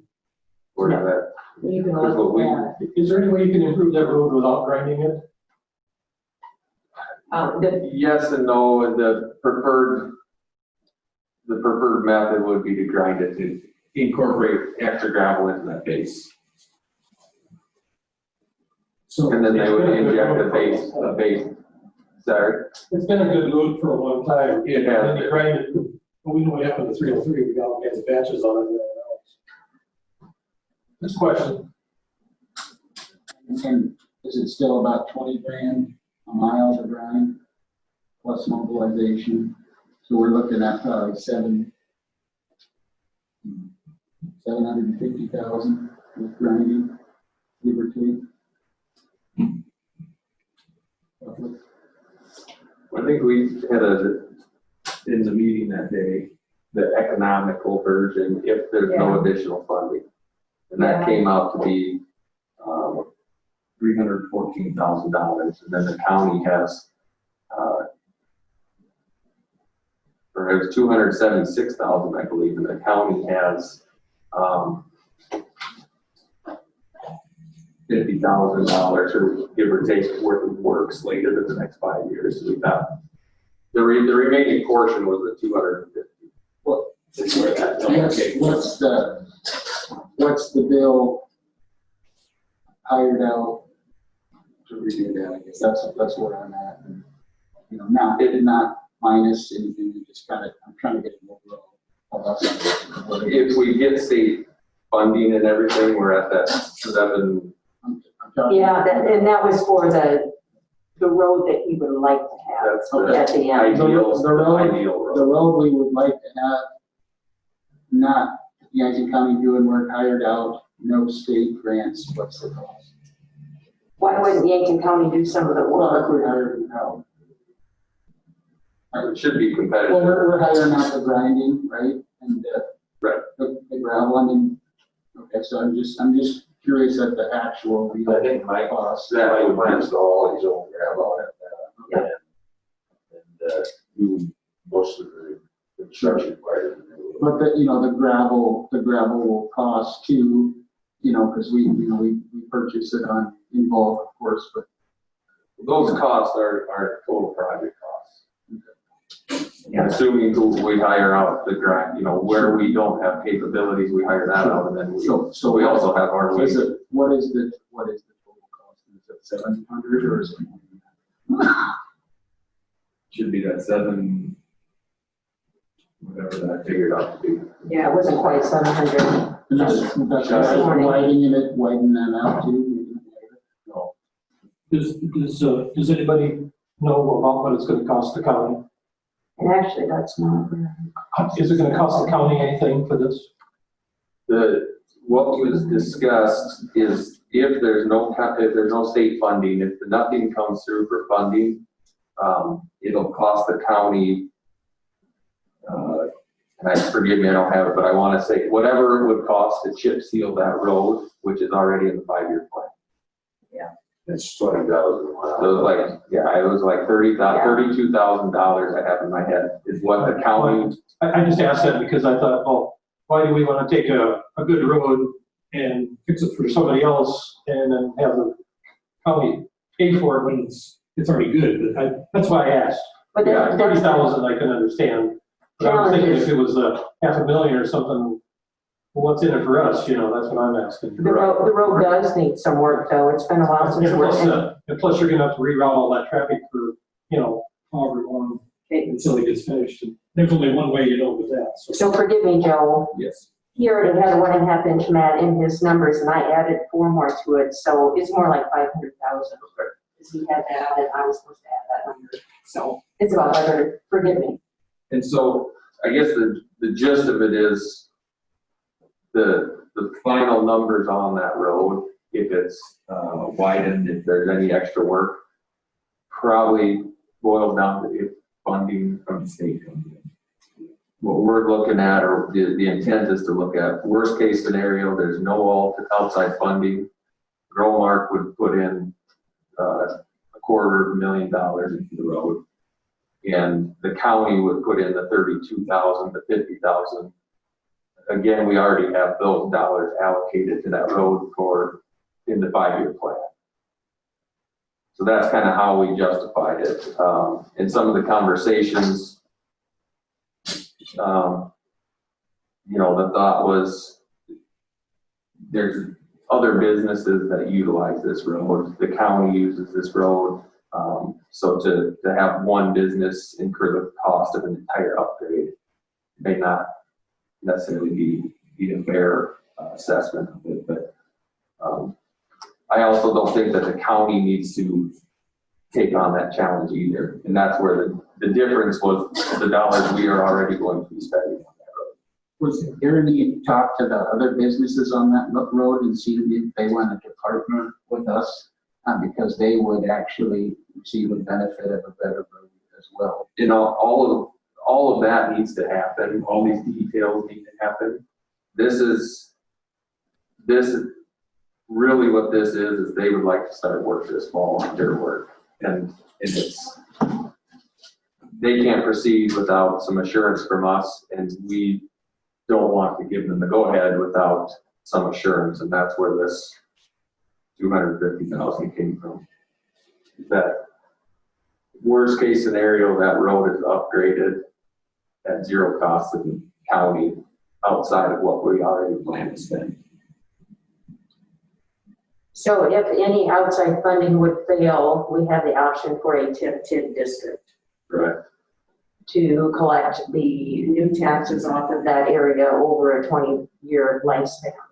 And that would all be directed to pay for the road. What's the estimated increase in taxes on that? You know what that would be once that's all built? You have, we were talking $3 to $5 million. I don't know if you guys have numbers to put together yet. It's gonna be around that, probably closer to 5 million. Okay. So if this was, and I talked to Matt Archer and Lori on this, assessed value is going to be different than what their costs are. And so if it was, let's say, 5 million, Matt felt pretty confident that it would be assessed at the 3 million level, would be probably the least amount.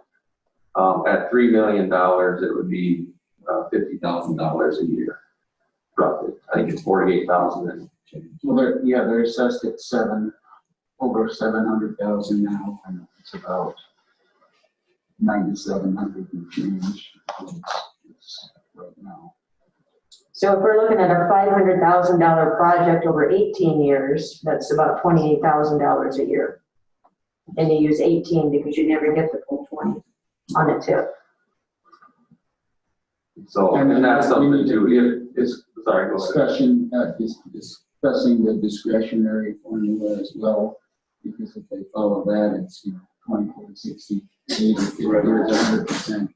And that's going to make a huge difference in the payback on that. So I think it's traditional that they Historically, yeah.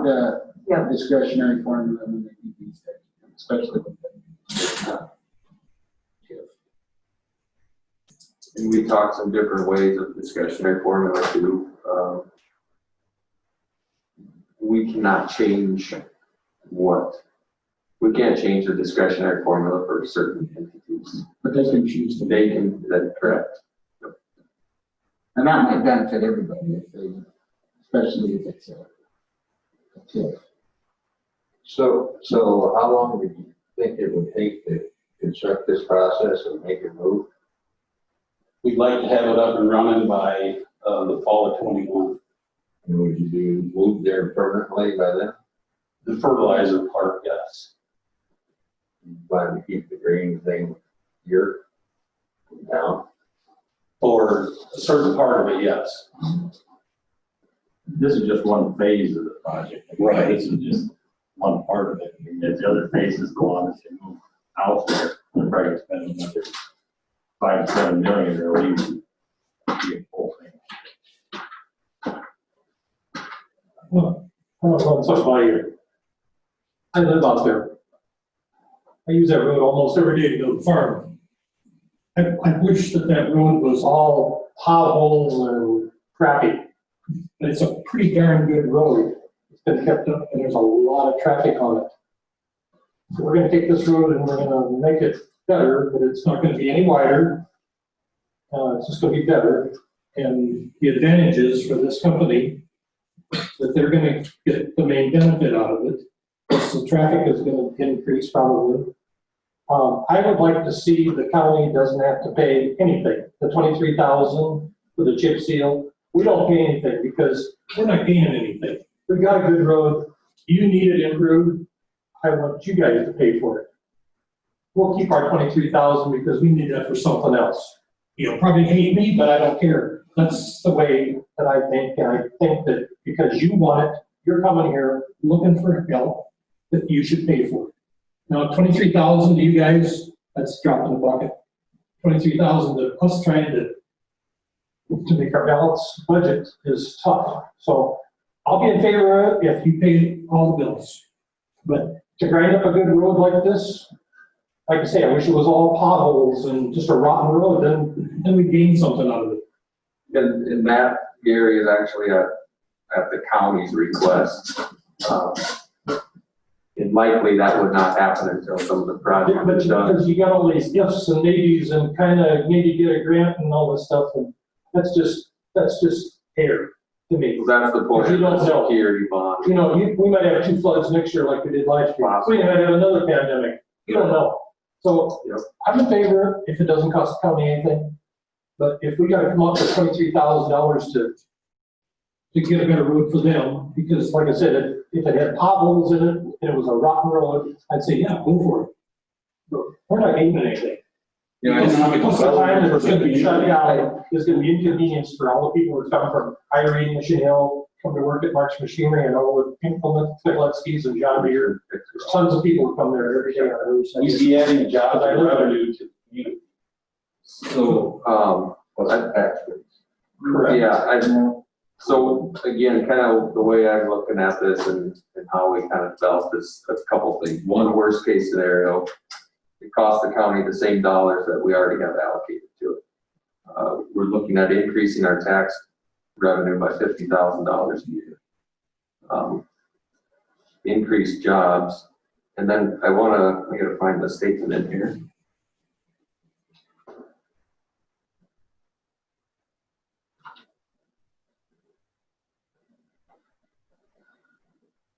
Maybe not, it didn't make it in this version, but I guess part of the intention of want to be realistic with the 250,000 and also with what the county potentially puts in the 23,000 or whatever the number is. It gives us incentive to work with them to find a viable solution to fund this. That's kind of part of the reason of this agreement is we'll take low limits off. You're going to commit to building, and we're going to commit to helping you find a way to fund this. And if everything goes south, we've got the bare minimum covered on this road. And so I think the county needs to have a little skin in the game too. If the state funding falls through, as Sherry mentioned, there's always a TIF option. And if that were the case, we probably put all those properties along that entire road. If the state funding falls through, maybe we could use that state funding on another road that really needs to be replaced, right? Because if we use too many state funding things, we don't have It's anything. specific to ag development, Gary. Yeah. Program. I guess we think differently. So I'm generally supportive of this. I think it's a good project, economic development. But to me, I guess I don't. If we're gonna do it, let's do it right. And if you're gonna build it, sounds like a pretty great facility. Let's build a decent road there in the first place, because then maybe we can get some more development out there, or maybe you guys can expand in 10 years. And if we're gonna be spending that, I would like to look at this as, let's build a good road for heavy trucks right off the bat. Because I guess I'm really not in favor of, fixing it. I know it's not a temporary road, but to me, it almost seems like a temporary road. I'd like to know what it would cost the county and with maybe state help to build a good high quality road that they can bring grain in and out, fertilizer in and out year round. I think that would be the best thing to do, make it wide enough so it's safe for the citizens to use that road and the trucks to use that. I think this is great. I'm supportive of it, but I guess I would be more into long term and keep you guys expanding, down the road. And I guess I'd kind of like to see something like that. They've got rail traffic there, that's positive. Exactly, They got a exactly. lot of stuff going. Well, and there's a lot of vacant property around there. You know, what if a facility moves in straight east of there? And we gotta be thinking that, you know, that, why not, maybe not a Napa road, but something kind of like that. I talked to Sawyer and Mike and Jerry, I question whether we shouldn't be looking at it. Well, anyway, I think we need to dream big, I guess, you know, and we got a good partner here who wants to expand. And so at least we need to have that conversation of maybe we could make that another little industrial zone. Like you said, it's got rail coverage. It's gonna have to have a good year-round road that's safe for the trucks, and safe for the citizens that are driving on that. And that's the way I want to kind of look at that. I appreciate, you know, sometimes at the county, our budget is so small, we try to do it as cheap as we can, but I don't think this is something where we should try to scrimp on. If we're gonna go, let's go. One of the things that I wanted to, since it's come up, I wanted to investigate is the DOE. Yes. The infrastructure grant. And, you know, I sit on that board. Pull some strings for us now. We'll see what you can do. We just approved the big grant for Volga. Yeah. Volga, let's see, I think 800 people. An industrial park in Volga. And also, what was it? Up in the northeast corner, there's 2 smaller cities got it. So I'd like to try that, and I'd like to see what the options are, but these guys, they want to start building now, and that's what Joe's trying to resolve. And I think the intent, Dan, is to think big and to do that. The problem is how can we allow them to proceed while we do that? Why can't we just leave the road as it is now and explore these options? Do you guys want to stick $5 million into a road you can't use when you need to use it? Why would they have to stick $5 million? Load limits. No, do they want to stick $5 million into a plan that they can't use? Okay, you said, okay, yeah, I understand. That's the. Well, I mean, you know, I hate to say it, but I mean, we could, if we, you know, didn't grind it up, or even if we turned it to, you know, a double chip seal. I mean, I'm not concerned taking the load limits of that. I think that's fine. I'm just more into the safety factor for them and the community, and you know, I don't have any issues moving forward with having them build. I guess I just. If you're gonna grind it up, you're gonna wreck it anyway, so what's the problem with taking the load limits off there? Yeah. You're gonna root it anyway. And But I'm with Dan, I'm in favor of putting a better road in there. Yeah. I wanna see some turnouts and some lanes that when you come out of there, because you come out of there, I've driven 18-wheeler for years and I know how slow they are. There comes somebody behind them at 55 miles an hour, you know, and then we're gonna have wrecks. Let's make it right if we're gonna do it. And I'm in favor of that. I would be, you know, I mean, if we're gonna do it right, I would be in favor of the county, you know, even upping our portion somewhat to what we can afford. But I think it needs to be done right in the first place. Okay, so my thoughts that I went through, what I went through, the reason they had the proposal here, was, hey, here's a chance of collaboration with the city. Here's a chance to discuss possibilities. I mean, that ground that they have down here is nice for the baseball park. There's opportunities there. Would you guys be willing to, when you move your fertilizer plant out, would you be willing to transfer land? Transfer land, how do you mean? From your existing plant that you're gonna vacate. Oh, I see. Well, I can't answer that completely. For a higher quality road. You know, that actually is, interesting things. I'd have to take that to a higher level before I can. Sign here. And I understand that. You work out things that you can transfer that aren't cash costs to either side. And that could be a piece of property that could be very desirable if the city would get involved with this project too. But I also recognize that you guys want to get started this fall. And I'm more talk on the operations manager here, and, the owner game things, so it's more quantified. You're talking about the roads, the winding of the roads, now this fall harvest, we're gonna have little issues and stuff. Now, you're gonna see 4 or 5 full traffic this time of the year versus the project that they're talking about versus the spring of this fertilizer plant. I mean, they're gonna see near the traffic flow that you're gonna see, these low limits that we're talking about, that we want to get, off for that time, so. Just to understand the truck traffic part of it for the load limits, you're gonna see way more truck traffic here the next 2 months than you will anytime.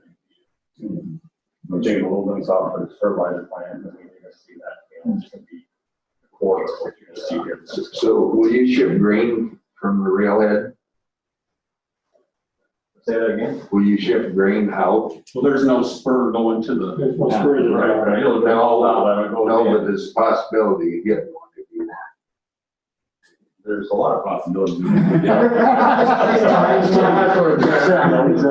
talking about, different steps that does come back to us, a big project, that we made together, but, Romark committed to a fertilizer plant for the community right now. This is where we need to go today, I guess, is we want that to go forward. Yeah, this is the first time I've seen any of it, so I'm trying to get up to speed, but I think. Like I said, It it's sounds one like. phase, and it's another phase, offices, Sure. That's those kind of things, there's a lot more dollars in spend. Yeah. So I think a lot of good discussions happening here, but Got a question, but just, sorry, if you're gonna close this down for a while, this is just an idea. The old railroad track goes right up to the great old grain bin, and we use it as a 4-wheel track. Now, just maybe could we use that to get out, to get back on Highway 50 Get anything you want. for temporary? That's on the other side of the railroad track. That you're talking about is on the north side, we're on the south side. Yeah, I know, but it's just a little bit north there. Right, I think there's a big ditch there too. If you get an easement from some farmer to get on it, somehow, and you can use that as a temporary road. I'm just saying that because I know that railroad track has to be pretty solid, if it's held railroad cars. Well, the city owns that. Might have to trim a few trees in there when we drive through. Just something to think about. So Madam Chair, can I just kind of reiterate, I guess, maybe I should have stepped back, but all of this I think is possible and is intended, as far as the roads go and proposed upgrades. It really, all this is allowing them to proceed with confidence that we'll take out road limits. So I don't intend in any way, shape, or form of taking this $250,000 plus whatever the county's gonna need to incur and go in next summer and grind the road up and rehab it or do anything. I would foresee us taking low limits off starting 2021. And when that road needed repair, we would wait for it to be potholes, and then we would spend the money to do something. We wouldn't grind up a perfect road. But all of these discussions that we're having is really the responsibility of the county to find these projects and the dollars in partnership with Romark. This really isn't their project. They want to build a facility and just know that they can use it. That's kind of where they're at. And so this was correct me if I'm wrong, Gary, kind of the best option we can come up with to kind of satisfy everyone. So no one's can get real burnt on this deal. And hopefully we can have a really nice road at the end of it and some growth in that area. Joe, just so I'm really clear on this, Mike said he thought the project could be done for how much? Roughly. About 300,000, okay. Okay. So the 250 plus the 28 or 32 or whatever it is, and then plus or minus. Okay. We talked to some other counties in the state and they felt, I think we landed on 4 inches of gravel, grinded, base 1, and then 2.5 inches asphalt. So, yeah, we're talking about the possibility of worst case scenario. Yeah. Maybe exposure to another 20 grand or something. Right. So taking this project and talking about all the way up to a concrete road like what we put in for Napa, that's a 2 million per mile road. So you're looking at 3 million to do that stretch, so it looks like Napa would get done. So you essentially got anywhere from 300,000 to 3 million. And so after tonight, it's up to all parties involved to figure out how much funding is available, because that's going to tell you what type of road you end up with. And whether that's grant from the state, the feds, or a TIF, and if we go down the path of a TIF, that has got to be in place before you start constructing. Because once TIF goes up, that valuation is already there before the TIF is set up. So if we end up going down the TIF path, that decision needs to be made before you start construction in spring. Mm-hmm. So keep that in the back of our mind, because that may end up being our biggest funding tool, is taxes collected over 20 years. Because right now we're unsure where the state and the Fed stand on any grants that are available. So just to kind of give you just a big picture of where we're starting tonight, if we agree to this tonight, then that is the task ahead, is for everyone to work their butts off to figure out something, I would say pretty concrete, before the end of December or at the end of this year. We need to have a path laid out, because to get a TIF in place will be, Nancy, a couple months, I would think, to figure all of that out. So we may even have to behoove ourselves to start working on how that TIF would be structured, even if we choose not to use it. So the next round of that egg development agreement, that's right. It's egg business or Whatever the something, egg yeah. business, that is due in October, and I believe by December or end of December, we would have an answer on that. And now, Don, we talked about the GOED possibility as well. So I would think we should know, by year's end, we should know the funding or lack thereof. Right. And then we need to put the wheels in motion for what we do next. We need to be ready, because you're looking at starting construction when in the spring? April, March? As soon as it's fit. As soon as it's fit?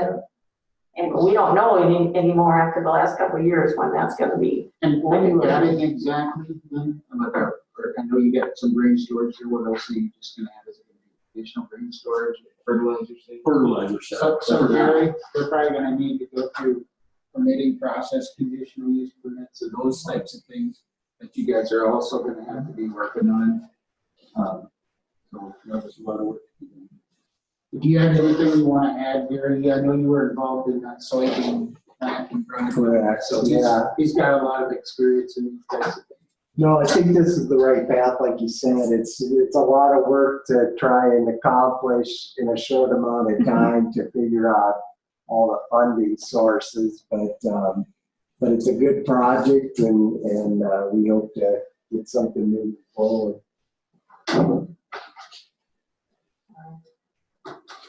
So at this time, I think we've discussed this pretty well. Are we ready to take action on this resolution before us? I'm ready. So I would entertain a motion, if anyone is ready to make a motion. I'd just like to, before, it'd be a good idea if we can get these in our packet and out to the public, and I'm in support of it. My only concern is that this isn't available to the public at all.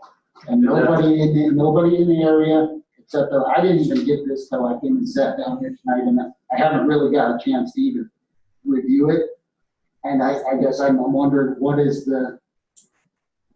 could we wait until next meeting? Just so if somebody has a concern or something that they can add to all of our benefit, they can do that. And that's part of my fault.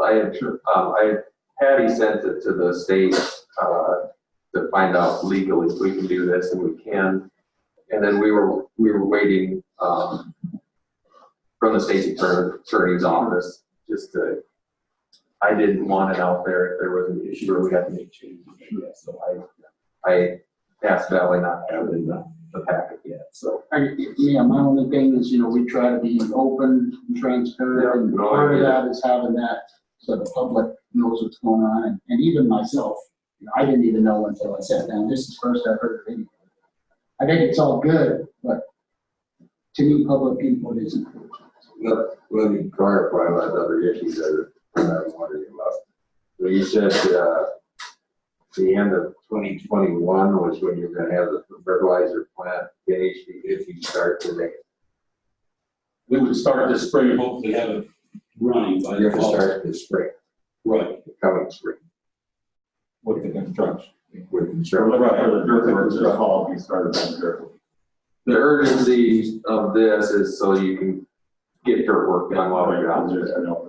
and just so we can know whether we should go to the next phase of getting it built, like you said, that you don't know that the load limits are lifted. And I want you to do that, but I don't wanna leave the county stuck, with a problem if everything doesn't work out. And, yet none of the grants come through, the 250,000 is there. We haven't done anything to the road up until you get the fertilizer plant done. We don't have to lift the load limits until that's what we got.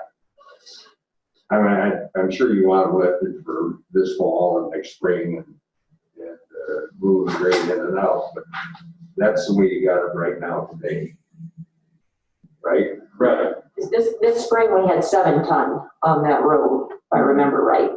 Lesterville, did we not? We had 7 ton on Lesterville. So we, that might be an option too, is, this specific road, we could have a different. Well, we dealt with Ralphie out there. We've been pretty, We gave some requirements that he had that meet. That'd be Ralph, Mark, right. Sorry, oh, no.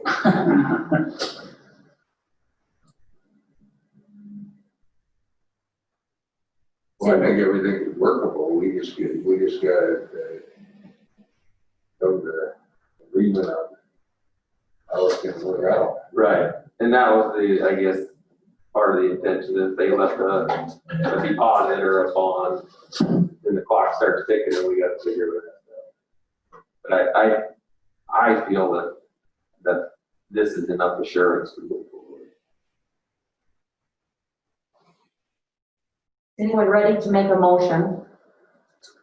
I just want to thank Dan for bringing up the idea of putting a much better road in there, and just improving this, or doing the same thing. I think it'd be great to have an improved road in there, something like Napa Junction. Potentially, it even could be the start of a route around town. Absolutely, the state could offer 3 times to the city of Yankton to put a bypass from up there by Walmart. It would have come up almost like peanut pipeline where I worked for 25 years. And 3 times the city turned it down, and that came right from down list, the supervisor, the superintendent of the state highway, and they turned it down 3 times. Could have had a bypass, and you'd have had a perfect road there. Years ago. Is this something that, is there a reason this has to be done tonight? I know, we're on a compressed timeline, but I guess I do have an issue with things just getting, dropped at a meeting without, the public knowing. Can this wait until next meeting? I mean, is that gonna put you guys too far behind or? I don't know. Okay, and it's not that I don't support that, but what somebody's gonna say is, well, I live right along that road and I never heard anything about it and it was drafted last minute. And I think this gives us an assurance that we can move forward. Yeah, and I think you're getting, the vibe, at least I feel, is that we want to support you as much as you can, and what great development for our community, and thank you guys for considering, expanding in our community. It's what everybody wants. Thank you. But Joe and Sherry, we have the dollars that we're talking about right there, 300,000, the grant. You talked into the speaker, because the people at home can't hear you. We only got a few here, but we probably got 60, 70 people watching this. Figure it out. So I'm saying the proposal for the front of you guys today is an option to make that road a road that we can take the low limits off for $300,000. Yeah, it's That's on the fair. budget. That's where we're at today. I mean, make it wider, bigger, I'm all for that. But we have this option in front of us that we could use, to keep us going and have this do this. I mean, all this other stuff happens, that's great, but to move things forward, we have that option to do that. Next year if we wanted to, if I understand it right, and we'd be in compliance and have a road that we could use and not have low limits on it. Right. So I guess for me, I'm comfortable, but I have more background. I've met with Gary and with Growmark a few times. And Sherry has some of the things on this. We talked with them early on if there was any projects that might fit. We talked with the city and just kind of mentioned that, kind of like you mentioned, I think this project long-term will benefit everybody. I don't think you guys are probably gonna move out of downtown Yankton next year, but I think long-term, it's a good fit. And the reason I bring up YEG is that, we financially support them, and that's what they do. They put these things together, and I would think we'd want to involve them. Yeah, no, I agree. How this kind of came about is we had applied for the state grant, hoping to be successful. And then when that didn't, then it was, okay, what's can we do to get going and move forward, I guess. Did they give you a reason why we were not? No. I don't know if we got a denial, to be honest. We just So didn't. you're telling me there's a chance? Yeah. And they didn't give you. See, that's where, I don't know, I would think District 2 would be driving more too. I mean, YEG, I can expect them to be asking those questions to the state and getting responses. Right. And yeah, District 3 submitted that application and kind of bird dog that one. So, I guess the question is, you need to get moving before October 6th on dirt. No. Not before October 6th on there. Well, the reason this is, they want to start dirt work. Yeah, for the building, not the other road. And none of that would be, let's say it went to a tip, none of that. Sure. Yeah, absolutely. So that was part of the reason of getting this approved, I guess, is that before snow flies, so they can prep the site. Well, I mean, you can do, Gary, you could do dirt work below grade, right, without a permit or anything. Correct. So, I mean, they could do that. Right, but Anyway. the problem is they don't want to move dirt unless we're gonna remove loam. Which, I know we're not voting on it, but I don't have an issue with it.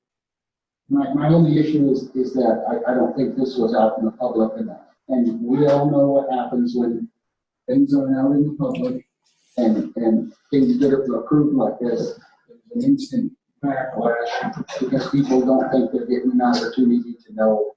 And I guess that's my main concern. I'm fine with everything in here. My concern is it hasn't been in the public eye.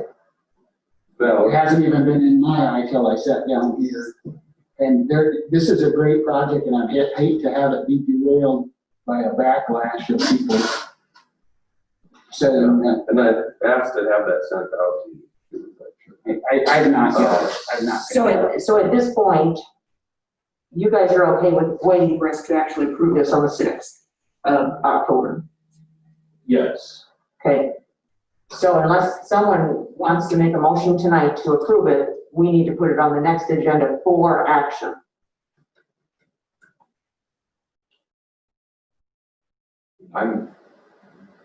I'm fine proceeding tonight, but if the 6th works, we can. I mean, Don, it's probably time to get contractors to get stuff too, so I mean, if you make action tonight, would be helpful. beneficial. Because I feel comfortable tonight because I am aware of the project and it's an upgrade to a road that we need to upgrade because it's, even though it seems to be in good shape, it needs work. It hasn't had work for a while. Well, there's other industry in that area that utilize this road. well, it goes into kind of an industrial site area that has potential. Yeah. That's why I think, Dan, your idea of a higher quality road is good. That doesn't prevent us from doing this. If we decide that there are no grants coming in, there's no way to pay those extra balances, we don't have a deal next summer.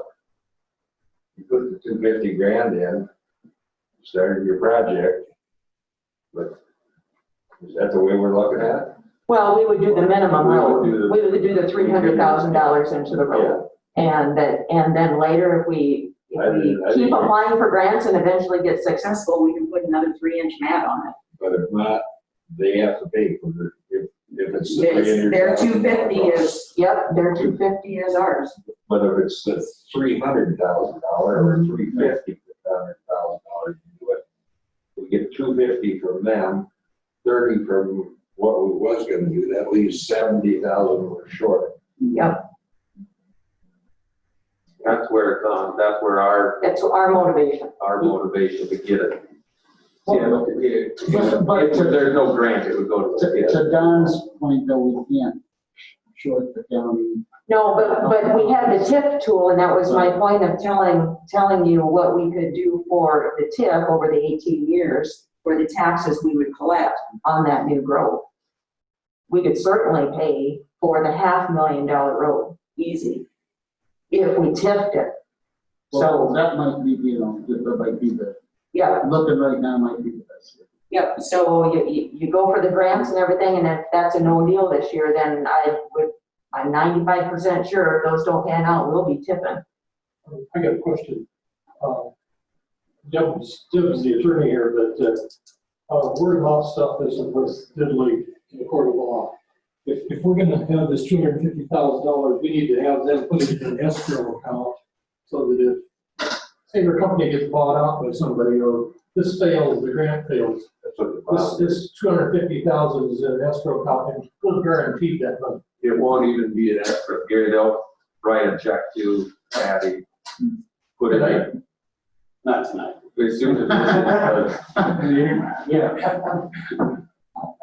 I know you hate me because I like all the details, but yeah, I had too much stuff that. that is the intent, Gary, it's not, they will give us 250 next year, we don't remove low limits until we have that check. That's the deal. You're really pushing this hard for some reason, I don't understand why. Because I see this as a You got some money invested in you guys? I don't, Gary, but I see this as a. Well, it sure feels like it. Well, we're a cooperative, there's no one that invests in us except our member owners. Well, if you look at the ag industry and watching consolidation of the fertilizer and the marine processing, you get bigger or you're out. Same way with the farming community, and we have to be big enough to support those farmers that grow. Then obviously, fertilizer sites, well, I guess there's one in Pager, right? I'm not sure. Can't go a small one. David, yeah, fertilizer. Other than that, geographically, I don't know if I've seen any in there in southeast corner. So at this point, if someone would like to make a motion, I would entertain one. I guess I'd move we put it on the agenda for. Is that a motion? Yeah, I move we put it on the agenda for next meeting. I'll second. I have a motion and a second to put this resolution on an October 6th meeting. Further discussion? Yeah, I guess I'm not sure what we gain by October 6th, because we aren't gonna have any answers on grants, we aren't gonna have any answers on infrastructure improvement grants, from the state or DOED or any place. We want the project to go through. We're pretty much guaranteed that we have maybe 30,000 of exposure on the road if everything falls through. I recognize Dan's point on the public knowing and understanding, but my guess is there are not many of them care other grain and fertilizer dealers. The farmers certainly look at it as an opportunity. I know that the city people care. So I'm saying,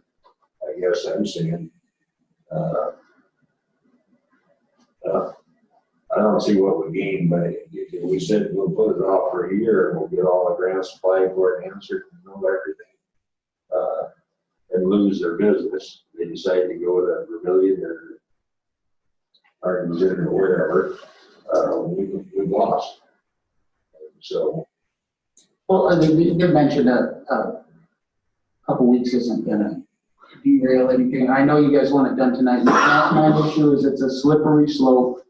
Once we start dropping these things at the last minute in without the public's right to know. I mean, we've all agreed how important government transparency is. And like I said before, you know, it can, lack of transparency can poison an otherwise amazing project. And you know, if the public knows and nobody comes in here, that's fine. But it's a slippery slope once we start not letting people know. And in our handbook and in our,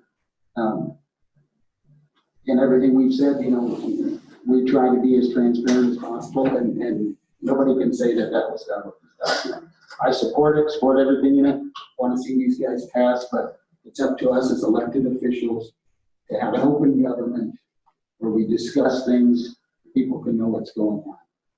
And that is my reason for wanting to have it at the next meeting. And I concur with you, yeah, because that elevator down there has been here since the 50s with John Herfkins, and you're not gonna take them buildings, like Don said, and move them to Vermillion. I know you're not gonna do that. I bet money on it. You're not gonna pull up stakes and move all that building down there. Not before the 6th. Well, you got a couple years down there in Vermillion anyway, so I would wanna come down there, we got customers here. So that, your idea of moving it, it's Well, I'll just. I want to work with these guys because we need economic development in Yankton County. And I'm supportive of it. It's just, you're just pushing it too fast. It's got all the details worked out. I think I handed you my card. Right? I want to read something. Those cards that I gave you guys. This came from a guy who's a lot smarter than all of us. Preparation and planning are just as important as the mission itself, including attention to the smallest detail, as one size does not fit all. General George S. Patton, it would have been for him, he probably would have lost World War II. That's on my card I gave you. So let's get all the details worked out. We didn't do that with the CAFOs, and look what mess that happened. I fought like hell to try to get a change of venue for those CAFOs that back there on the 5th of July, 2017, and they shoved it through, and look what happened. We don't want to shove this through for you. It'll look bad for us, it'll look bad for you, and the county, we've had enough problems. So let's just take one step at a time, get everything covered, and I'll support you and I'll help you, but we can't shove it through. We just can't. So at this time, we have a motion on the table to delay decision on this resolution till the next meeting. We will do a roll call vote. Dan, Yes. Gary, Yes.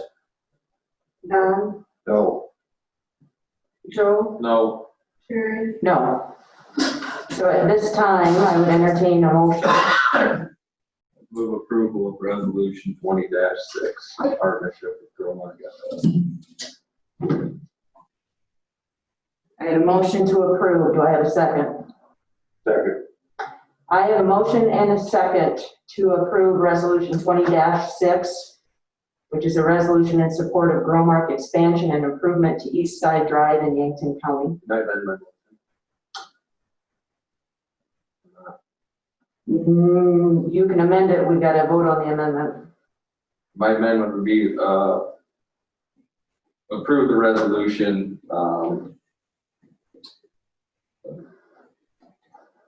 and that is with the understanding that, a $3 million expansion, occurs in the next 5 years. Load limits go back on if there's no expansion. so you're writing that motion. Within 5 years. Is that reasonable?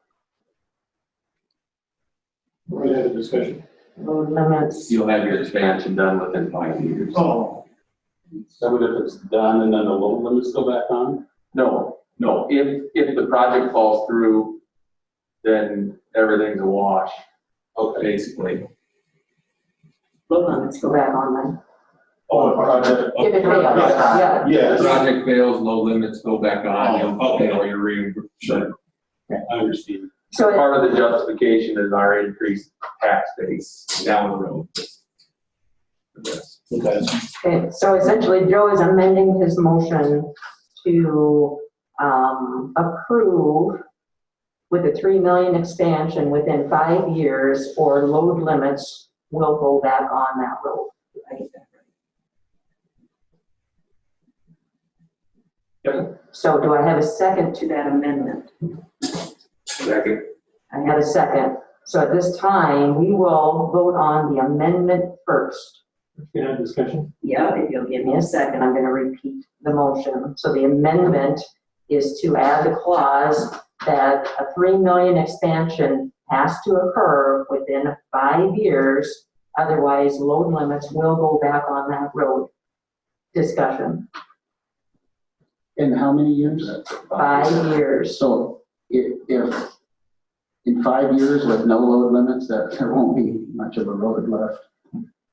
So you won't have to grind it, not guarantee that. Look at how, you know, when they wait on a unit. Why 5, why not 1 or something like that? Like Gary said, there could be a flood or two or coronavirus. And the reason I say it, maybe it should be a little less, is because any conditional use permit or anything they're gonna get is gonna expire in 2 years. So why not make it 2 years? Would you be okay with that? 5 years just seems like a I want to ask the long gentleman, time. I asked him before if he could out a check for that $250,000 tonight. He said no. When can you get a check to the county for $250,000 so we can hold it? A week, 2 weeks, 3 days, a minute, or 2 minutes, 2 days? 10 So days, week. Is that a promise? we haven't even passed anything. I hate to put you on the spot, but you're putting us on the spot by pushing this into I'm this. not putting you on the spot. I mean, The response that you should make, I think, is we'll do the 250,000 in cash when you give us a signed document saying we'll let the load. there you go. Well, that sounds good. So right now, we have an amendment in front of us. Further discussion on the amendment.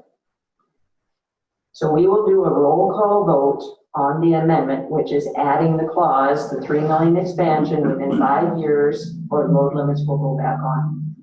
Roll call vote. Joe, Yes. Don, Yes. Gary, No. Dan, Yes. Jerry. Yes. So the amendment passed 4-1. So now we have a motion that is essentially saying we're approving resolution 20-6 as long as there's a 3 million expansion within 5 years, otherwise load limits go back on. So essentially we're focusing on approving this resolution. Roll call vote. Just Yep, go ahead. discussion. Yep, sorry.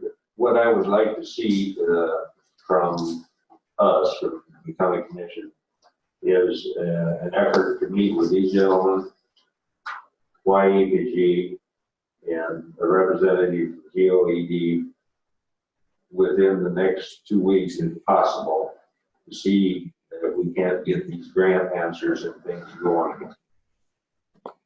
Go on with the project.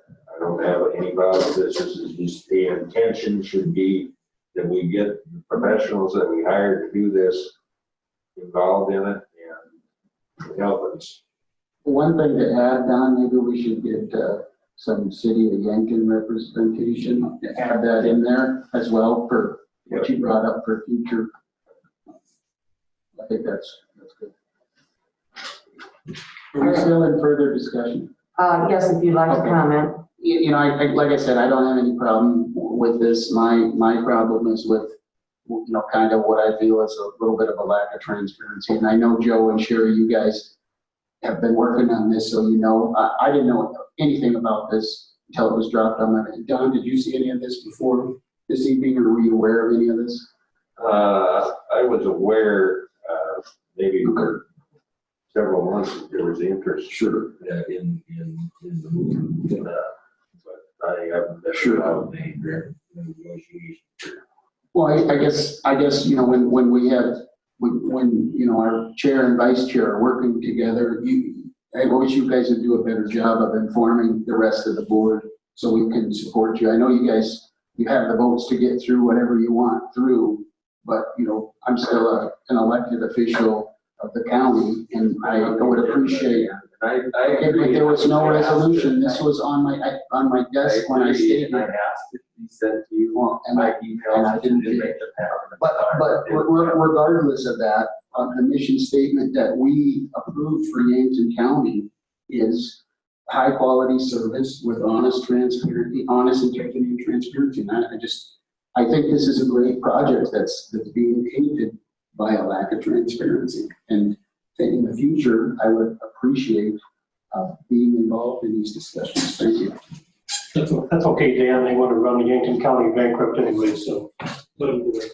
So this time we'll do a roll call vote on the original amended motion. Joe, Yes. Don, Yes. Gary, No. Dan, Yes. Jerry. Yes. So it is approved 4-1. Thank you. You're welcome. Thank you, guys. And I look forward to working with you.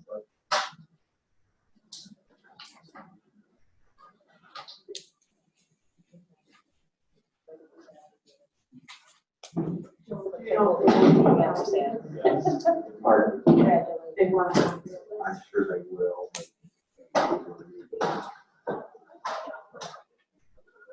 So we are moving on to item 18, which is Commissioner Kettering, Economic Development. Gary, would you hand these out? Sure. To anybody that wants one? I think I've got enough here.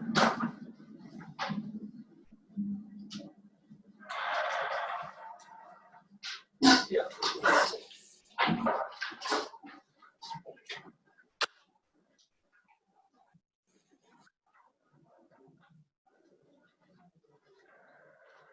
We've had a lot of discussion over the past year or two or three about economic development and agricultural development, and planning and zoning, and I got interested in looking at some information about taxable values by township. And I got this information from the Department of the Equalization team. The information that you have on the first sheet, this one, shows ag land values, ag structure values, rural farm homes, and farm homes, nothing else. Doesn't include commercial, Napa Junction, all those kind of things, any of the things in the city, just those properties. If you look at this information, and I'm just gonna kind of brief through it because it's getting late and there's a lot of information here, but if you look at the information, the first one is a conglomeration of the next two pages. That's what I received from the board of the equalization team. So if you would focus on the first table, if you look at this at home, I believe that roughly 43% of the taxable values in Yankton County come from ag land, ag structures, and ag homes. 43%. That's a large amount of the entire county. Non-housing, non-ag housing accounts for 57% of the taxable value.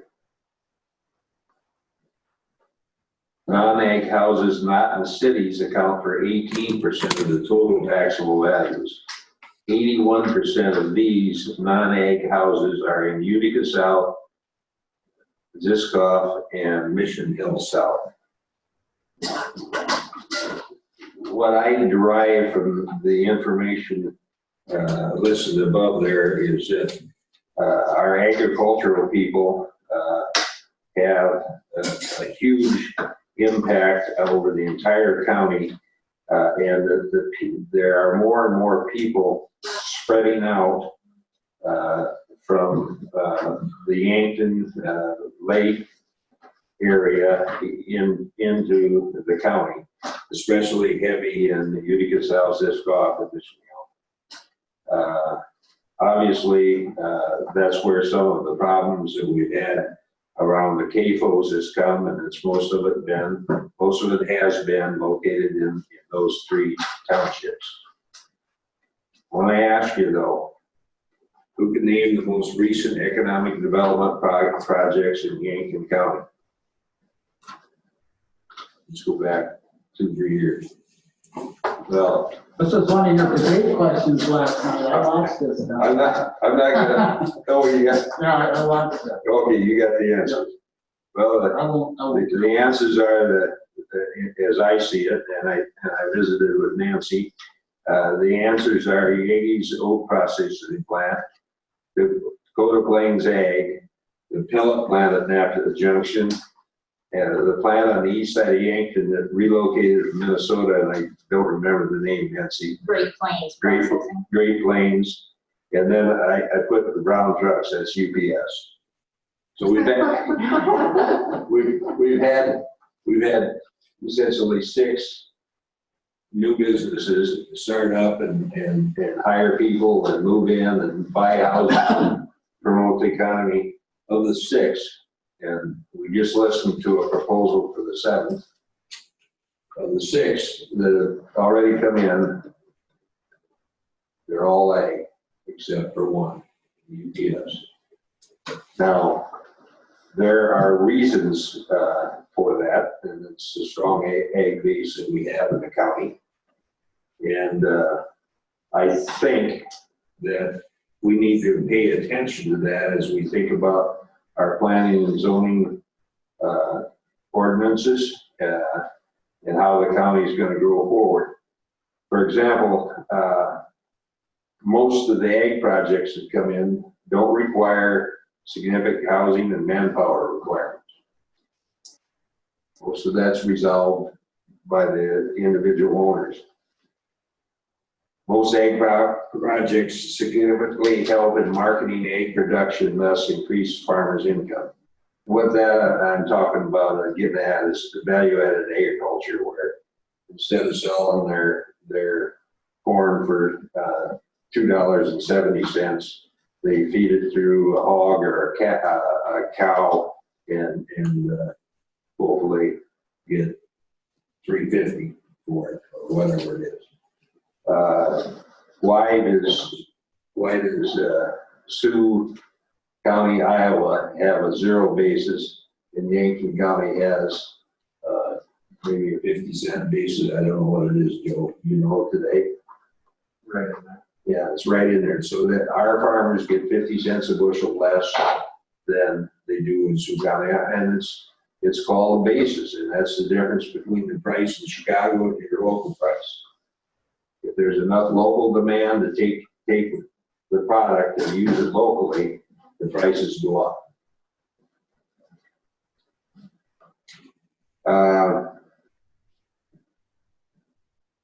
I also would say that this data here kind of explains why some are in favor of developing 2-acre lots in the country. And one of the things I point out, and Gary says I have a palace or whatever it is, I pay almost a fourth as much as the entire town of Utica on one house. So why wouldn't people want to move to the country? Why wouldn't they want to take up 2-acre lots? They can save on property taxes.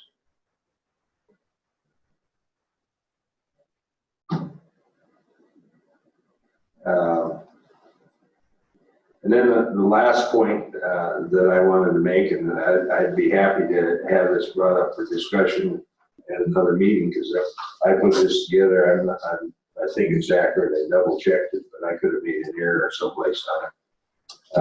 But I think for economic development, we need to rely on GOED, YAPG, District 3. We, in one way or another, pay all those resources to help us develop our county. And I think we probably need to have one county commissioner assigned to economic development in this. And maybe Gary, that's where your long-term position is. But from the county commission, I think there should be one person that reports on things that are being done for economic development in the county on a monthly basis. And he should be involved with YAPG, and YAPG should, in my opinion, be reporting progress on any project that is mutually agreed upon as a worthwhile project.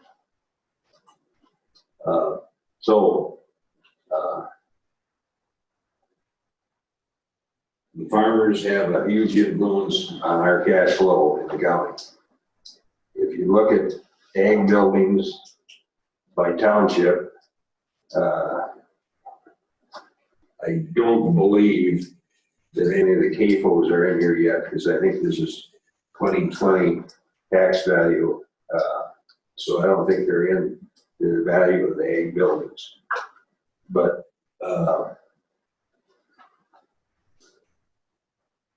I think we have opportunity to grow and make the county work, and we need to look at it as a main challenge of our mission. Thank you. To say something, Don made the mention of, we get, what was it, $3.50 free corn, and then you actually raise hogs, and you make more money by raising those hogs and everything. And of course, we know there's a lot of work to that. Well, Don's never been a farmer like me, because we didn't have a. Let me finish. I heard that bullshit. Let me finish. For so long. And you know what, there was a lot of times when I was farming, and I picked up the telephone and I called Sioux City, the grain elevator. What are you paying them for beans today? Well, we're paying $5.60, and Yankton, all the grain elevators are paying $5. I take 1,000 bushels down there and I spend $60, $70 worth of fuel, and instant profit right there. I didn't have to wait for 3 months for my ticket to grow. So there's a counter-to-your strategy of polluting soil, polluting the air with all your hog barns. This You can haul it right down to the this is city. not about hog barns. You put this BS in there a number of times about my lack of farming experience. But you didn't tell me that you had a It's schedule. not your damn business. Well, that's what you said before, wasn't any of your business. Well, even Sherry said that she's fine with schedule F for the hobby farm. I did too. I don't know. But not because you were a debt collector. So we are moving on to item 19, which is the last major item before we go into executive session. So air cleaning equipment from Global Plasma Solutions. So I put this on the agenda. The sheriff was approached by a company, and the information was in your packet. And essentially what it is an air purifying system. The equipment is installed on an HVAC unit with the goal of killing organisms, helping with dust, etc., in his jail facility. So the company came down and actually worked with Jeff Feitley and the sheriff to look at all of our buildings. So there's some information about what it does, what they claim it does, and there are quotes down there. So they failed to add up the total cost to do this. The jail/dispatch building is almost $56,000 to install the equipment. Extension would be about $2,000, EMS, Office of Emergency Management would be $6,500, Government Center about $6,000. And they didn't look at highway, but I'm guesstimating it's going to be probably $6,500 or $6,000, somewhere in there. So if you add all those up, it's about $76,000. I did have a chance to talk to Pennington County on Monday at our state convention meeting. Pennington County approved this. They only approved it for their jail and their care facility because they felt those are populations that are confined. They have very little outside air turnover, so people aren't coming in the building all of the time. And they felt that it would help them with not just C-19, COVID-19, but flu and other things. It is an approved expenditure for the CRF dollars, the CARES Act dollars. It is presented to you today so you can start thinking about it. And it will be on the agenda for the first meeting in October to fully discuss and potentially take action on if we feel there is a reason to proceed. The reason that we need to not put this one off too long is if we're going to do this, we want the CARES funding to cover the cost. And again, we need to get the expenditure done before the end of December. Earlier is better. I'm not saying one way or the other tonight which way I think we should go. I would like you to review the information. They do have a website that has other information on it. If you're looking for more technical numbers and such. So at this time, are there any questions of me? This is. Deb, do we have to bid something like this out for this amount? I wouldn't think so. 50,000. Pennington County did not, and theirs was about $500,000 when they dropped theirs. Just So I mean, so we yeah. don't have to take bids on something like this? Okay. Yeah. I think according to them, this is the only show in town. Sure. This- It's fairly That's unique. what I wanted to hear, I just want to make sure. It's a good question, Dan. And I can certainly ask Pennington if they advertised it, but I bet their answer is gonna be no. I know when we did the the sound system, we had to get, or Yeah, at least attempt to get 2 or 3 quotes is what our guidance was, and that was, what, 11,000 or less? You don't So have just- to, you don't have to advertise. No, I meant, we If you have want to to get get some different, quotes, get that's different fine, but quotes. we don't have to advertise. I just wanna make sure I Yeah, think yeah. this looks good, and I have an issue with that, is do our due diligence. and- you know, and I'll certainly make some inquiries on that.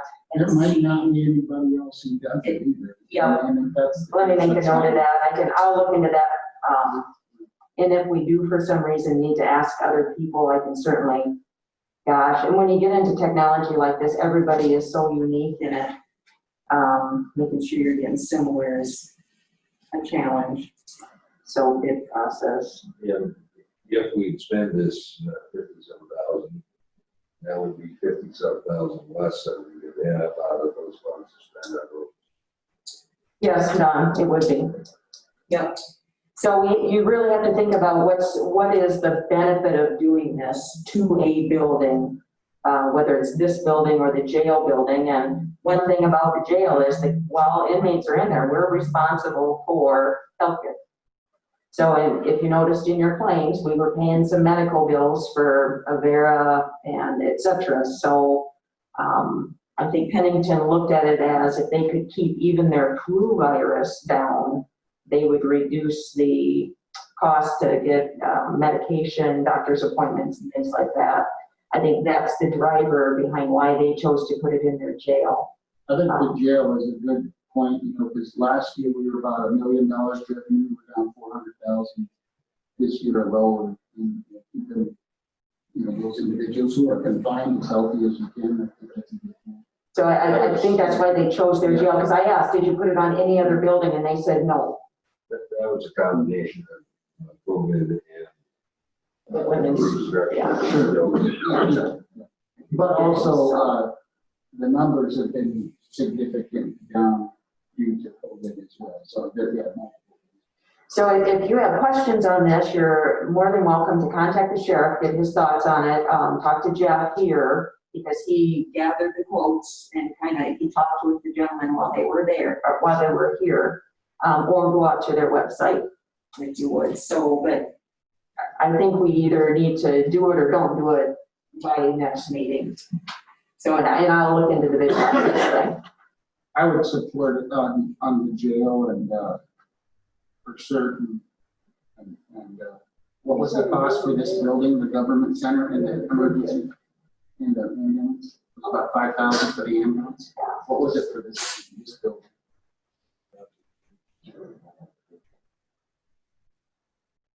All right. The highway, those guys are in and out with the doors all the time. Is there a desire from those, the highway department or something like this? Most of them aren't in the building. Yeah, well, exactly. I mean, maybe it'd be something we prioritize if we're just looking at focusing, spending dollars. Set a priority to jail, probably doing one. And I think it'd be a tie between this building and the ambulance for number 2.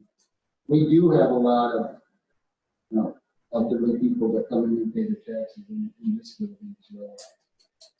Joe, did you have anything you wanted to add? Miss anything? No. Okay. All right, so that's all I had on that. I know we're running really late. So we are at public comment. Is there anyone who would care to make a public comment? Come on up.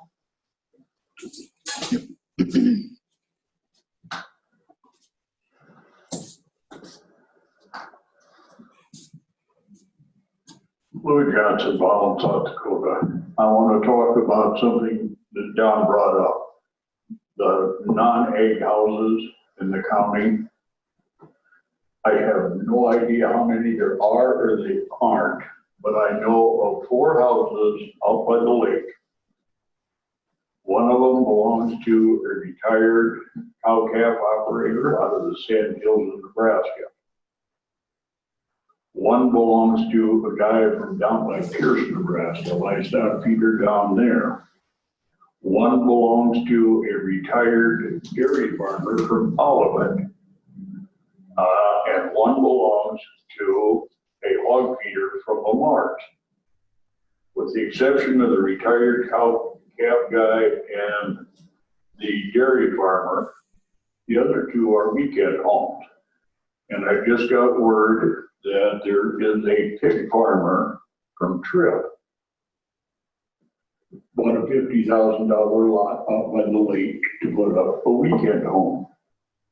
And I would just guess, I haven't talked to these people, so I'm not gonna say any names. I would just guess from what work I did on the property and the other work that they did, most of these places are worth $400,000 or $500,000. So there's a lot of dollars of non-ag houses that actually came from ag money. They didn't make it here, but they came from someplace else and they're spending it here. And I have no idea how many pig farmers from Iowa have a boat dock out there. I always thought that'd be kind of interesting to see where these people are renting the slips out there, where they're from, what do they do? I think that this county relies on ag a lot more than anybody realizes, and I'm glad that Don took the time to do taking a break up. Thank you. Thank you. Anyone else care to make a public comment? I got comment. I-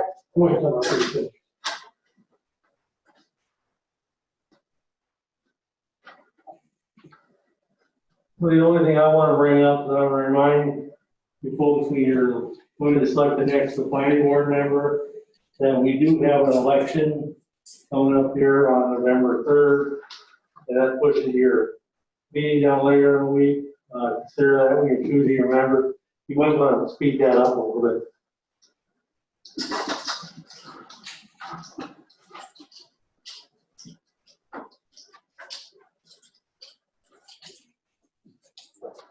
Gary Swanson, County Commissioner.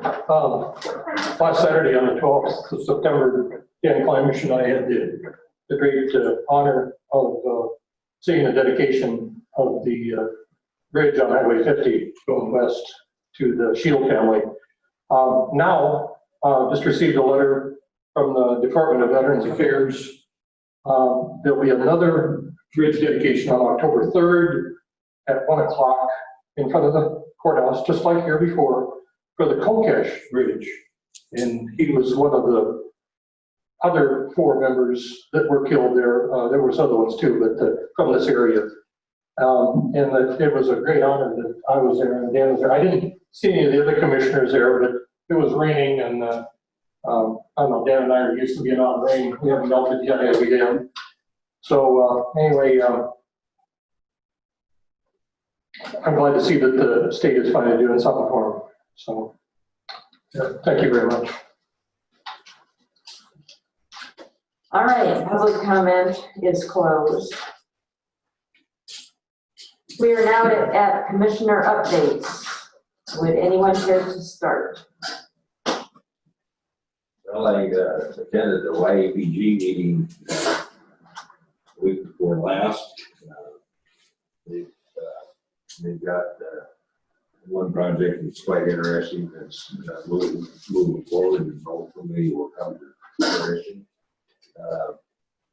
They're always discussing ways that they can improve the attractiveness of the community as a place to come to work and live. And that's about it. Thank you. I think else to talk about this. Oh, the convention? Well, you mentioned it, Don. Well, I think Dan and Sherry and I attended the convention in Sioux Falls. But my There you go. Okay. If you go to these conventions and they have a lot of breakout sessions, usually you have opportunity to attend one of 4 for every hour.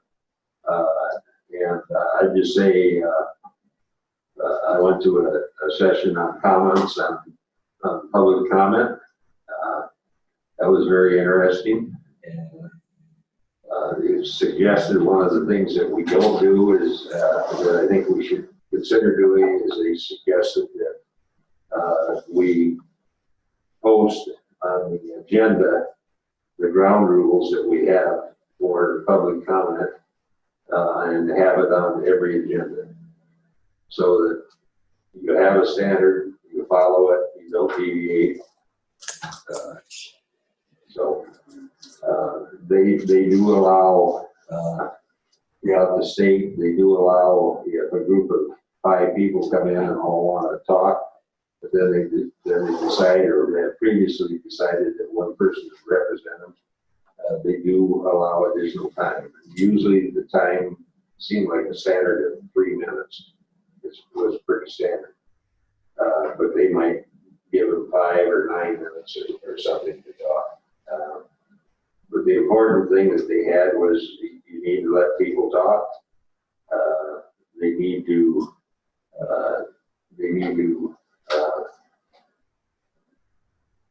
be allowed to talk about, as I understood it, almost any topic that they want to talk about in public comment.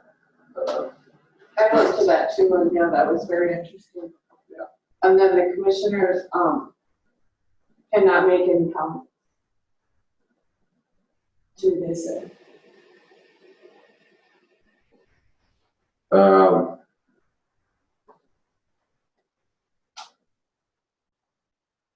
I attended working with the South Dakota Department of Transportation. It was, I'm not sure it was quite as valuable as I hoped it might be. I attended a session on zoning and current issues, called Stump the Planner, and it really got into it. Senate Bill 157 and discussed that mostly. I think we're probably heading down the right road in where we want on that. I attended the session on county mental health responsibilities, and it's a pretty important part of our expenses. I'm not sure the session was as good as I hoped it would be. They talked mostly about individual situations in 1 or 2 of the counties, anyway. And I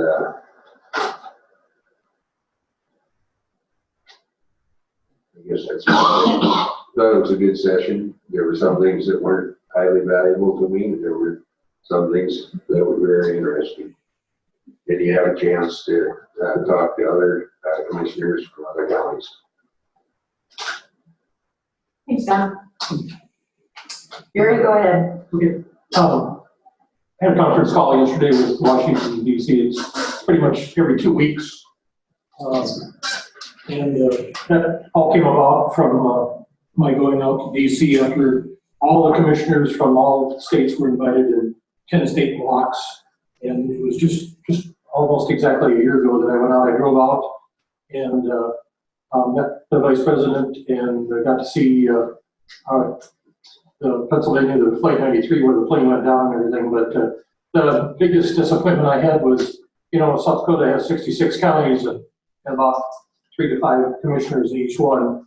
There was only 3 county commissioners from South Dakota that were there. One from Yankton County and one from Lincoln and myself.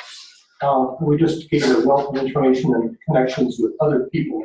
And now if you have something you want to tell Washington, D.C., come to me, I can get it right to the president. We also had a tour of the East Wing, and it was the best $500 I ever spent on my own money to drive out there, even if I had to sleep in my car for 3 nights. But I did get to sleep in the Washington Plaza Hotel for $160 of my money. But anyway, I've never seen so many bicycles in my whole life, though, in one town. But I'm glad I went out. That's my second time out, and I didn't lose anything, so I don't know if I want to come again. But like I said, we've got a direct connection now. I keep hounding them for bridges. I keep hounding them for grants. And, yeah, like I said, the squeaky wheel disagree is something that keep hounding them until they give us something. Thanks. Dan? I like Don, went to the state convention and it was a great experience. A lot of great info has already been discussed and I got to talk to a lot of people and it's either concerning or comforting, depending on how you look at it. All the counties are in the same boat. Nobody has enough money to fix roads and bridges or buildings. And, you know, one thing that luckily Yankton County isn't having to deal with is crumbling buildings and courthouses and crumbling jails. We've done a good job on that. But across the state, all the counties are facing the same problems. Too many expenses and not enough dollars. One of the interesting meetings I attended was talked about drainage. And the attorney's advice there was to counties who are controlling drainage, they said, don't do it. And so for the next meeting, I think that should be a conversation that we have on the agenda and at least discuss it. I got to talk with commissioners from Brown County and some other counties where they've stepped away from drainage because of the liability issues. And I think that's something that whether or not we decided to go down that road, we need to look at it. Some counties, they still have a board, but they just do an acknowledgement instead of actually issuing them a permit. And from what I heard, I don't know, did either of you attend that? I did. And it was, you know, there are some significant liabilities the county can get into. And so I think it's something that we need to look at, and I'd like that on the next meeting. Another thing that was really good, I stayed toward the end and they had a guest speaker and it talked about the power of cultures that we have as leaders. And, you know, I thought a lot about our board that we have here and I wish more of us could have attended that because it talked about bringing people together and not pushing ourselves apart. It was really good information and on how we could benefit. And a culture is going to exist no matter what we do, and we can either develop the culture we want or the culture we don't want will develop. The last thing I had is a zoning. We have a new zoning proposal that's going to be brought, is it October? I believe so. So that's out there. I would like it if we could get that posted online somewhere. If we could do that, Gary, to post on the website, just get it out to the public. I reviewed it. There's some things that I'm concerned about, you know, reduced setbacks, which I think is concerning for the lake area especially, and special permitted uses, which I'm not a fan of, but I'd like to get that out on the website just so people can look at that. That's all I have. Thank you. Dan, you brought up some of the good things about the county, and one of the things that I heard me, we have very little debt. Compared to some counties. Some counties are Swimming. Well, swimming in debt. and one thing, we get beat up all the time about our roads, but there are counties whose courthouses are falling apart, their jails are falling apart, and they might have roads that are in a little bit better shape, but now they got to spend 20, 30, $40 million on new facilities, and we're in a good position in Yankton County with our new government center and a new jail, and most of our buildings are pretty good shape. Highway maintenance shop. And yeah, so good point. Defer to Patty, what's Friday? Oh, what happens tomorrow? Oh, absentee. So, Early voting starts tomorrow. So if people have ordered an absentee ballot, they get mailed They'll get mailed tomorrow. Because I've been asked, where's my ballot? I applied for it a month ago. I said, well, I think we have to wait. So, Yeah, 18th is the first day. Okay. And hopefully we'll get them, you know, we have someone come and get our mail, so, and they can only take so many, but they're trying to get most of it in there, and if not, we'll put our stamps on them and take them to the post office. People probably get them by next week sometime. They should. And we've advised people if they haven't gotten a week, just to please remember to call. And, then we can get them a new one if we have to. And if they're not sure if they ask for one, they can call you as well. Yes, yes. And what's the phone number? 260-4400, extension 0. I think you just said thank you. Go. One of the interesting vendors that I visited with there, had these little voting machines, and if you could verify if you voted someplace else in the county or sent in an absentee ballot and then tried to vote again. Not horribly expensive. I think it's something that if you want to get integrity into our voting, something that we should maybe consider down the road. Those are just upgrades to the full vote. And they're very nice. Patty, how does that work? Say somebody has a summer home out here and they come in and say that I want to register to vote, and they get a regular home in Iowa or California, can they vote twice? No, they can't vote twice. If they can only be registered in one county or one state. And when they register to vote, How do you know that? they fill out the bottom part to cancel, Oh, and then that goes sent back to and the that's sent state. to the state or the county, Oh, and they'll cancel them out. Because I had a guy tell me one day, he said, well, I got land in Yankton County, and I live in a couple counties up, and I'm gonna vote twice. And I don't think that's gonna work. Yeah, and you can't register, only where you live. Yeah. So I have a couple things before we break for executive session. We already talked about the CARES Act funding, FEMA submission,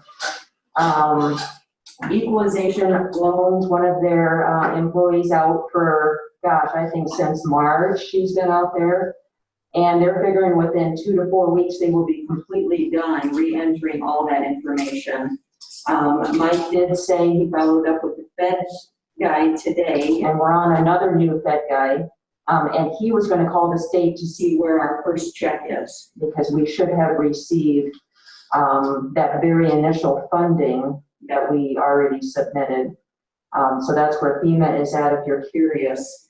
The highway 5-year plan meeting is next Wednesday, September 23rd at 6 p.m. in this room. FICA taxes. What time did you say? 6 p.m. Mike will be here and Don and I will be here. So if you would like to attend, you're welcome, but we need to publish it. So okay, so Patty, go ahead and say there might be 6 p.m. So that is FICA taxes. President Trump has sent out information about delaying FICA tax payments. So, and if I get anything wrong, Patty, please correct me, but the directive was to ask your employees if they want to delay, to not take FICA taxes out of their paycheck. And if you don't take them out, they would be due essentially at the end of the year. So you're gonna pay them anyway. Right now, what he's doing is just delaying when you gotta pay them. So, the department heads are supposed to be asking their employees kind of what their feelings are on that. And I have quite a few back from departments, and they're all the ones I've gotten back are no. Okay, they do not want to change. So do we need to officially decline that? So on the next meeting agenda, that will be on to decline waiving all of those, and we'll just continue taking FICA taxes out as normal, because they would be due anyway. But I did want to mention that'll be on. And the last thing I have is salary matrix. This county has kind of a weak salary matrix. It doesn't apply to every position across the county. So a couple meetings ago at the team meeting, we asked for volunteers to kind of help put together a salary matrix for the county. equalization offer to gather data, put information together. So the department heads are now kind of reviewing that. But what we would like to do is after our next meeting and we kind of figure out if everybody kind of agrees on something, is to bring each commissioner in at a time so the department heads can sit down with you and talk you through the vision. So it was built off of what Brookings does, Hughes, Coddington, and there was one more county that they used to kind of, because I talked to the Pennington guys and they just paid a huge amount of money to have their county done. So by us doing it internally, Lincoln paid 30 or 40,000 for theirs. So we're trying to, I don't want to say copy and plagiarize, but really use the framework that other people have done to do it here for our county. So heads up on that, you'll each have a time to sit down with the department heads and talk about that. Otherwise, that's all I had. So at this time, being 9:30, I would entertain a motion to go into executive session for core relief issues pursuant to 125-2, 2813, 2813, 1.3, and also for litigation 125-2, 3. So moved. Second. I have a motion and a second to go into executive session for the discussion. All in favor say aye. Aye. Aye. All opposed nay. Motion carries 5-0. We are now in executive session.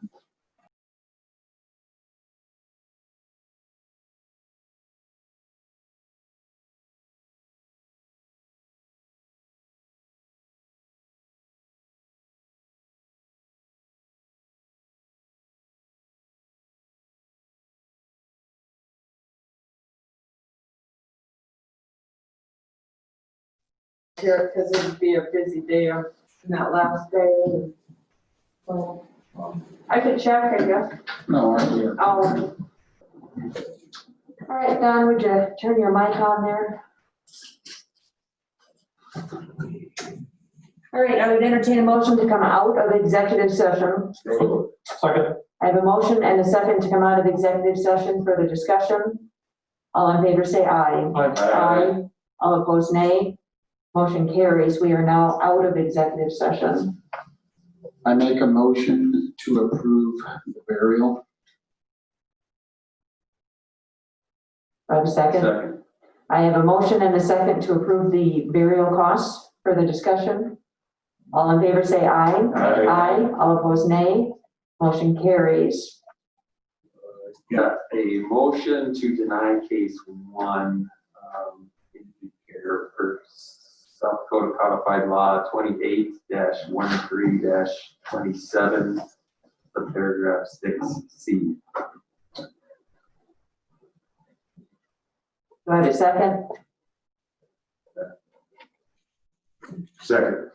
I have a motion and a second to deny case 1 for codified law. Further discussion? All in favor say aye. Aye. All opposed nay. Nay. Motion carries 4-1.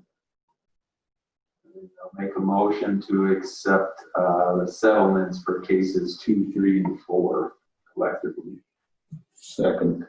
I have a motion and a second to accept settlements for cases 2, 3, and 4. Further discussion?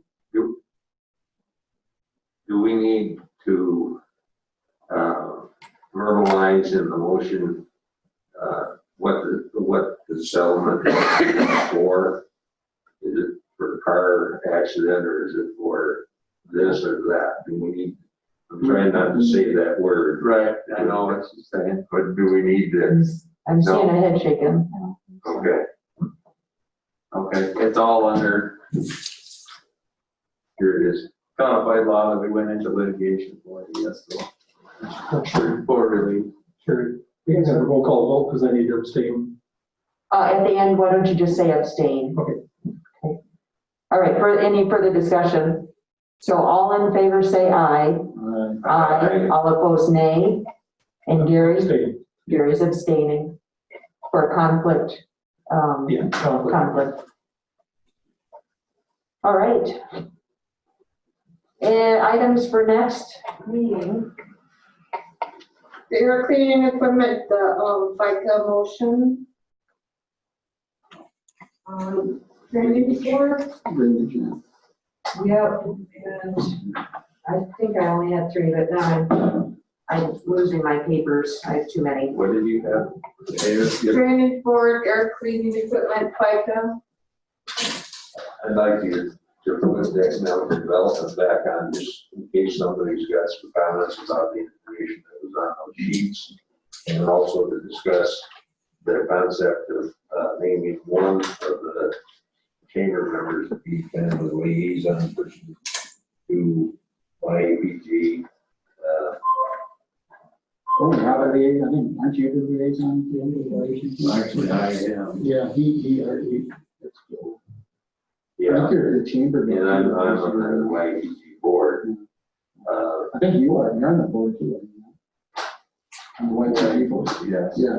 But I think then we need to definitely start asking for responses to requests that we have, because we're paying the money.